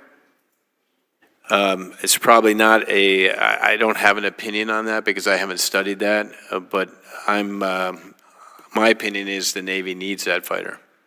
Great. Secretary Phelan, in your testimony, and Admiral Kirby, in your testimony, you refer to the importance of bolstering the maritime industrial base, and I couldn't agree with you more. Our shipbuilding industry faces challenges that our rivals do not, and we have to make serious progress or risk falling irretrievably behind. There are myriad challenges that need to be overcome, but I want to focus now on workforce. Every time I speak with anyone in the defense industry, they bring me their concern about the future of the workforce. As a generation of skilled tradesmen and women retire, they're worried that they won't have the means to replace them. I have the privilege to represent two outstanding community colleges, Antelope Valley Community College and the College of the Canyons. I also represent the innovative defense companies and defense development facilities like Plan 42 and Skunk Works. They all agree on one thing. If these schools could graduate double the number of STEM or skilled trades graduates, our defense industrial base would employ them faster and would use them. So with that in mind, Secretary Phelan, can you describe the steps that the Department of Navy is taking not only to bolster its recruitment and retention efforts for service members, but particularly to support the educational institutions who are training the skilled tradesmen and women our defense industrial base relies on? So we continue to look at a number of different programs in order to get the workforce that we need. And I think there are programs going on around all the public shipyards that we have currently. And we continue, obviously, to support the educational institutions of the Navy. I think this is something that we are really trying to figure out what is the best mechanism to transfer that skill set. Because one of the things I'm learning when I visit with workers is the training that they're getting in some of these places is not as good as when they get to the yard. And we have to make sure we translate that better. And I think that is one of the key things we're still trying to figure out. And I look forward as we get that sorted together. If I could, thank you, Mr. Secretary. I do want to cite an effort that happened in Representative Kagan's state. It's in Danville, Virginia, where they set up an additive manufacturing center of excellence. It's got many components. I'll just talk about the one component where they're working on 5 different disciplines. So it's additive manufacturing, welding, non-destructive testing, QA, and a thing called CNC, which is subtractive manufacturing. People go to those schools for 16 weeks, 8 hours a day, and they conduct 3 sections.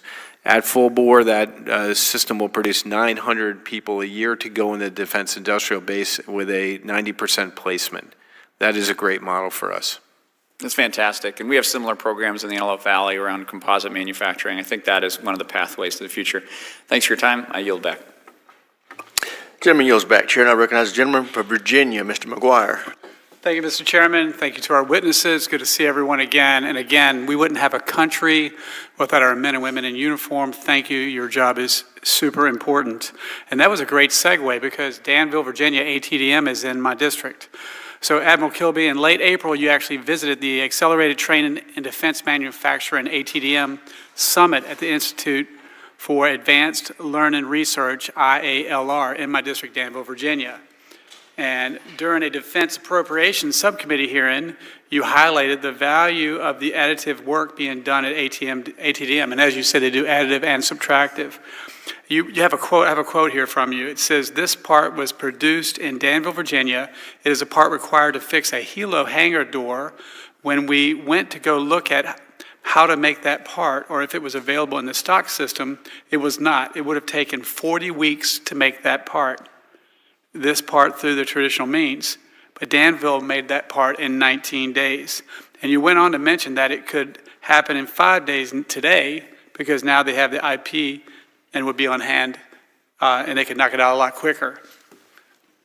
And I believe this ship had to deploy on time, and if you had to wait 40 weeks, it would have been late. But working over Christmas and New Year's, it deployed on time. So given the administration's emphasis on shipbuilding, I wanted to ask Secretary Phelan, where do you both envision additive and advanced manufacturing in the maritime industrial base, and does the Navy have plans to accelerate the adoption of additive manufacturing for Navy shipbuilding? Yes, absolutely. I mean, we're spending a lot of time looking at it and trying to figure out where we can use it, both for parts, occasionally more even modular building, which also will allow you to print parts easier. I also think it's potentially a solution for munitions as well. So I think this is a big focus for us. Secretary Phelan, when you and I'm sorry. I just concur. I think the system is not poised to jump into this, and that's what I'm trying to stimulate, that engagement. Yeah, Secretary Phelan, when you and I toured the Columbia and the new Enterprise under construction, you said that the welders have the training of a neurosurgeon. And I believe some of those best welders that we need, in addition to the addition and subtraction 3D printing, are being trained right there in Danville. And I love it that you went to Guam, and I love it that you guys are taking care of your troops. But if your busy schedule permits, I'd love to attend a tour of ATDM in Danville and see what they're doing. Secretary Phelan, Admiral Kilby, a recent Business Insider article included a quote from a Navy commander in the Red Sea that really struck home with me. Here's the quote: "In a lot of ways, the Red Sea, it's a knife fight in a phone booth." The article highlights the difficulty of conducting air and missile defense in tight geographic environments and issues related to using expensive and exquisite weapon systems against targets costing a fraction of the price and time to produce. Here we're talking about the Top Gun phrase, the need for speed. What lessons has the Navy drawn from operations in the Red Sea these almost past 2 years, and how do they frame your thoughts on a potential conflict in Indo-PACOM? And I guess I'll start with Admiral Kilby on that one. Well, I'd say, sir, we want to, when asked in the past, do you regret this? I don't regret defending our ships and the 350 crew members that are on them. I do regret using SM2s and SM6s to do that when another munition might be more helpful. So we are, now the Forward Strike Group is the next Forward Strike Group to deploy from the East Coast. We have put a number of systems on those DDGs, Coyote, Hellfire, Longbow, and others, which should allow us to not use those preeminent munitions that we'd like to lose for a more challenging threat, and we're going to experiment with that. And to me, that is the path for us, is to not get caught up into, I've got to totally integrate this in the system and it's got to be tested, but put the system on that we know works for the Army in the case of the Coyote. Let us experiment with it at sea and then figure out how to develop that quicker. All right, General Smith, as part of the Marine Corps force design, the Marine Corps has adapted itself to be more agile and prepare for potential fight in Indo-PACOM. Part of this mission has been to acquisition systems like Nemesis to ensure that Marines can support sea denial and anti-surface warfare. Can you discuss how systems like Nemesis and others are factoring into the acquisitions decisions related to Indo-PACOM and potential to deter the CCP? Congressman, I can. The Nemesis, the Navy Marine Expeditionary Ship Interdiction System, is... Gentleman's time's expired. You have to give that answer for the record. Aye, sir. Gentleman from Missouri, Mr. Bell, is recognized. Thank you, Mr. Chair. To our witnesses, thank you for being here today. And also, I always like to include the folks with you that I see behind you. Thank you for your service as well. My district is home to the production of some of the most well-known and advanced naval aircraft. This includes the FA-18, the EA-18G Growler, and the new MQ-25, the Navy's first operational carrier-based unmanned aircraft. As I've said time and time again, the St. Louis region plays a crucial role in the backbone of our defense establishment. And while St. Louisans are proud to contribute significantly to our national defense, I must also acknowledge that many of my constituents are still struggling to recover from the most devastating national disaster to hit our region since the late 1950s. This will not deter our pride in providing and supporting our national defense. We will rebuild. We will support our national security, and most importantly, we will continue to be a center for innovation, defense, and technology.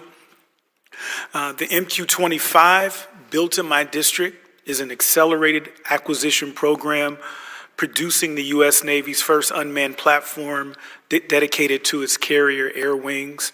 The MQ-25 is slated for initial operational capability in 2026, and among many critical programs it will be used for, it will participate in refueling missions extending the strike radius of FA-18 Super Hornets and F-35Cs to beyond 1,000 nautical miles. It will also provide enhanced reconnaissance. Secretary Phelan and Admiral Kilby, would you agree that the MQ-25 is a critical capability for the future of the carrier, air wing, and overall naval operations? I agree. Short and sweet, I'm good with that. Agree.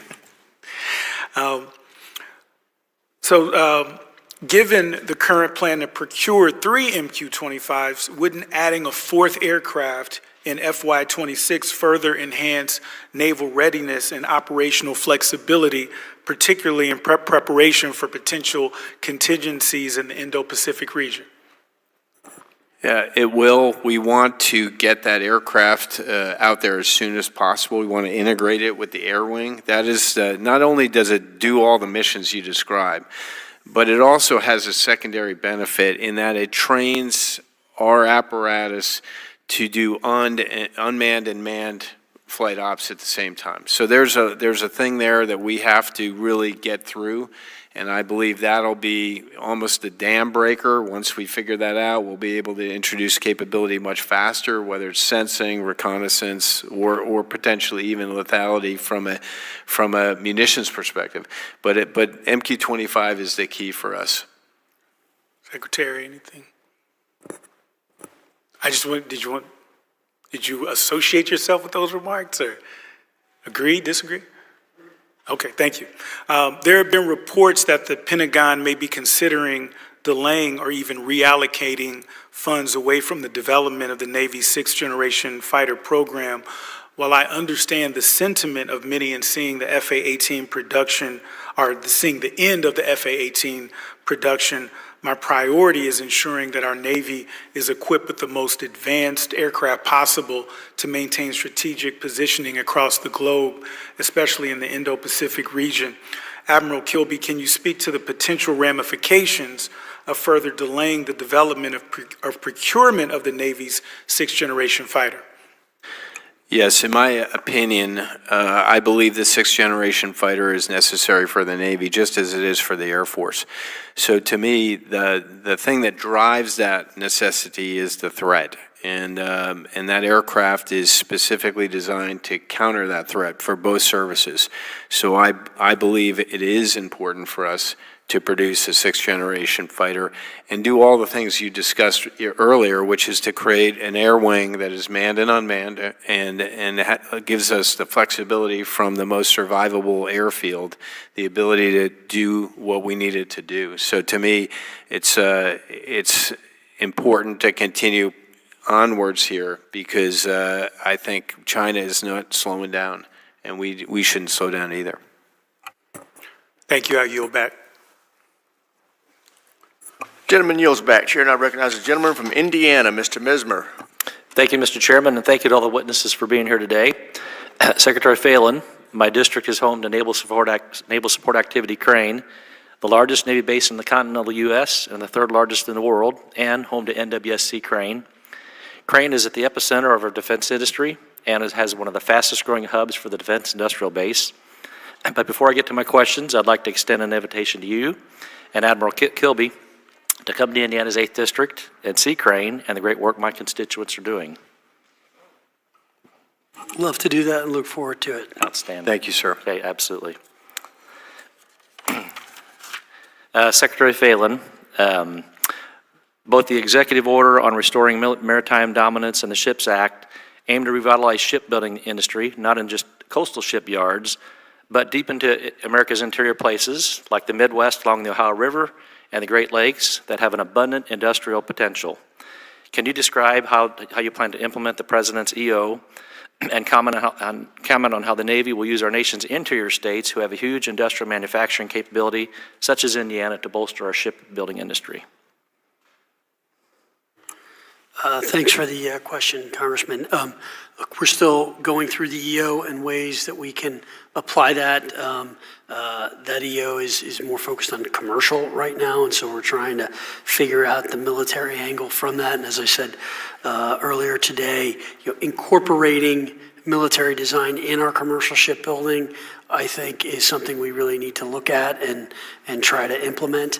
And I am hoping that there are elements of that act that I think are very applicable. And so, in particular, if we open new shipyards, we can use aspects of that act to help probably incentivize military shipbuilding. Excellent. I'm familiar with the Maritime Industrial Base Office and the good work they're doing. I'd encourage that office to visit the cities and towns in Middle America as much as possible. Is there anything else that the Navy is doing that might not be well known toward expanding our shipbuilding into the interior parts of the U.S.?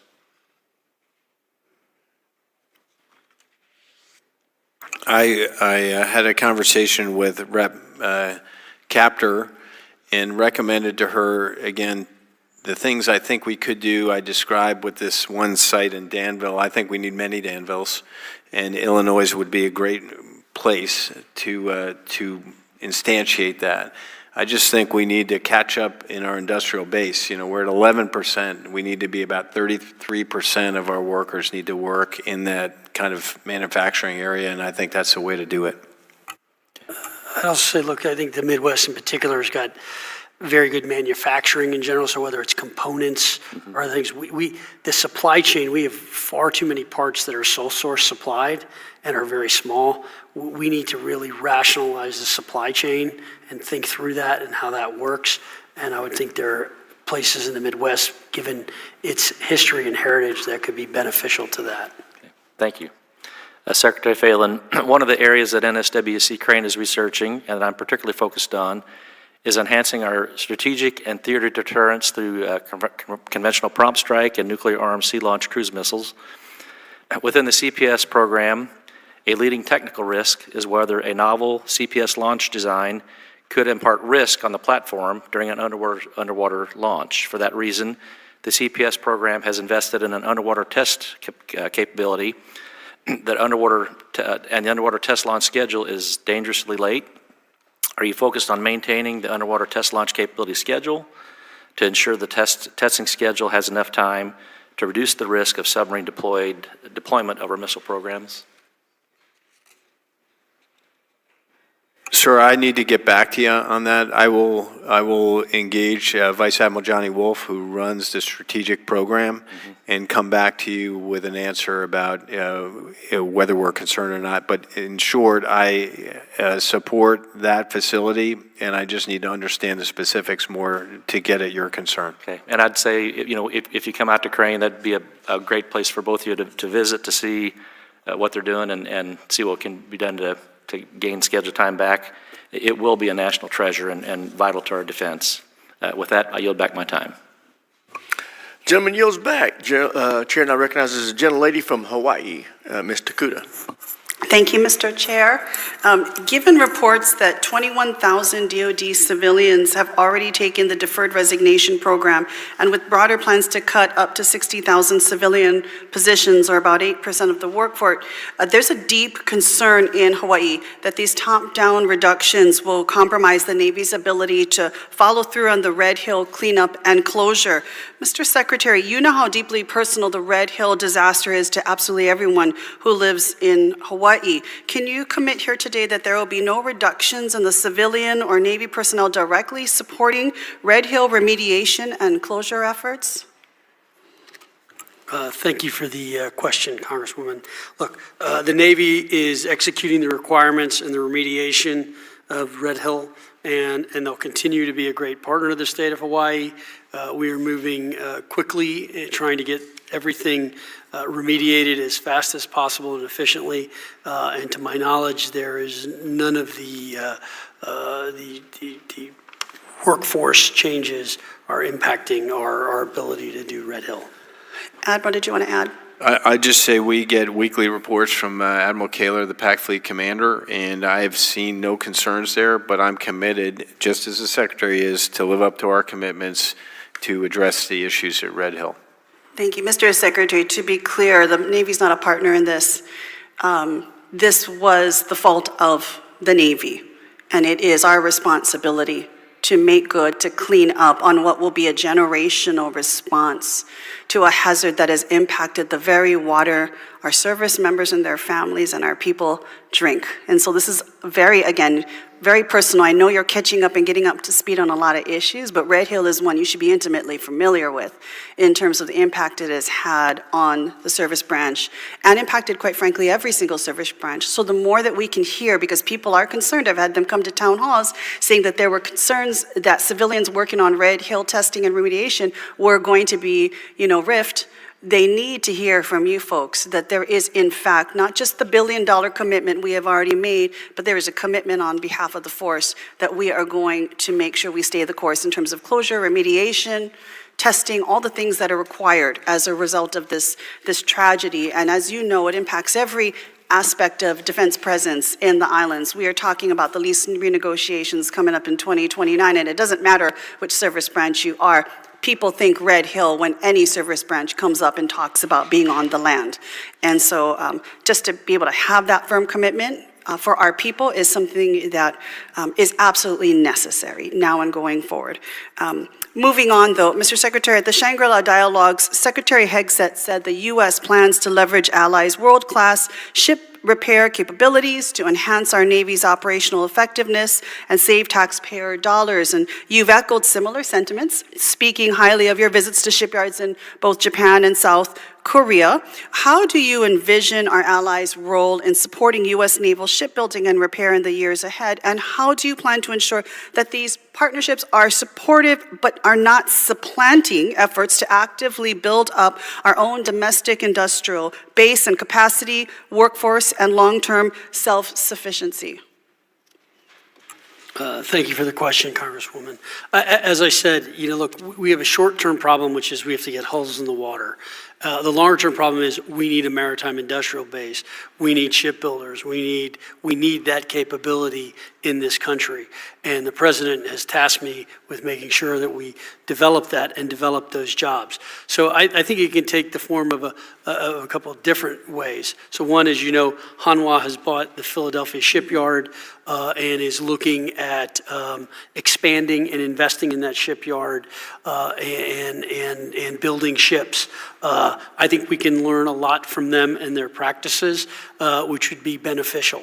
At the same time, I also think there's potential for foreign shipyards to do some repair and maintenance work for us. Bringing ships all the way back from the Indo-Pacific may not always make the most sense, particularly in times of enhanced conflict or when things are a little spicier, as I like to call it.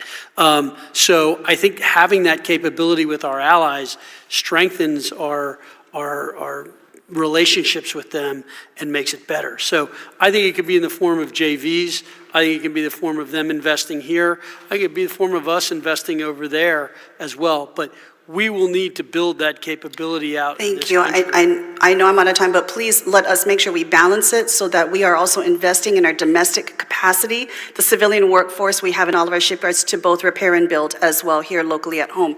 Thank you, Mr. Chair. I yield back. Gentleman yields back. Chair now recognizes a gentleman from Wisconsin. Thank you, Mr. Chairman. Mr. Secretary, nice to see you. Admiral Kilby, General Smith. Hey, I just want to philosophically talk about something quick, and I've got some real questions. So when the Empire of Japan attacked Pearl Harbor, they did it with the airplanes, and they targeted the battleships, the capital ships, thinking that would end the war. They didn't realize that how they attacked what they thought was going to be the significant asset was not. It was the thing they attacked it with. And I think maybe we're kind of looking at things not from the 21st century at this point, Because there's hypersonic missiles that our adversaries have that we have no defense against. And one of those singly is a ship killer. But you can't sink an island. So when we're looking at how we're going to lay all this stuff out, I encourage you guys to really look at our forward islands. You referenced that just a second ago about the material readiness of our vessels, but also fortifying Guam, making sure they have everything they possibly need, other islands in the Marianas, places that are farther forward that can't be sunk by a missile. So that I would encourage you to do that. The chairman has led this incredible series of committee hearings about this defense acquisition process, and the one thing that we all agree on, Republicans and Democrats, is that it's broken. And let me just tell you how bad this has gotten. In 1951, Congress authorized the USS Nautilus, first nuclear-powered submarine in the world. It was launched 3 years later. So from Congress saying build a nuclear submarine, 3 years later, the hull went in the water, and then in 1955, it was under the ice cap, right? So what we're trying to do is get to a place where we stop having all of these exquisite requirements to the point where we can't even build them. We had some shipbuilders here, and they said that the requirements that are being handed by many of the services are at a place where the technologies simply don't exist. Even if we had the welders, they can't actually meet the requirement. So I'd encourage you guys and gals, when you're looking at stuff, to say, figure out when is enough. Enough is enough. And then the last thing, I just want to ask you one thing here. There's 5 soft truths. The 5th one being most special operations require non-soft support. And when you guys are having these discussions, and I fully agree with making you guys a more lithe service, nimble and responsive, I just don't want you to forget my soft brothers when we're talking about removing platforms, because, SEALs don't fly refuelers, and we don't drive ships. And honest to God, Admiral, that's a great thing. We don't drive them because we wind up in the rocks and the liquor cabinet would probably be empty. But so I want to make sure that you guys are taking into account our special operations component commanders and that they have a seat at the table. So Secretary Phelan, can you tell me with certainty that our special operations component commands across all the services, because they depend on these platforms, have an actual seat at the table and their voices are heard by you guys? Congressman, yes, thanks for the question. Look, I think it's critical, and I think the services, both MARSOC and SEALs and Naval Special Warfare. I was at SDV-1 on my way back from Guam, so I spent some time with that team and see some of the things they're doing and the capabilities they have, and it's very good. And same thing with MARSOC in Camp Lejeune is doing some very, very good and excellent work. So I think SOCOM, or Special Ops, has a unique role and has a big multiplier effect for what they do, and we'll have a seat at the table and part of that whole force structure. Well, thank you very much. And Mr. Chairman, with that, I yield back.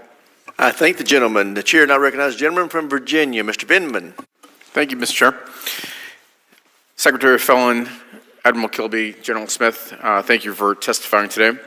I have the privilege of having both a Navy and a Marine installation in my district. I have Quantico, the crossroads of the Marine Corps, and I have Dahlgren, which is really a gem that most people have not heard of, but has national level exquisite capabilities.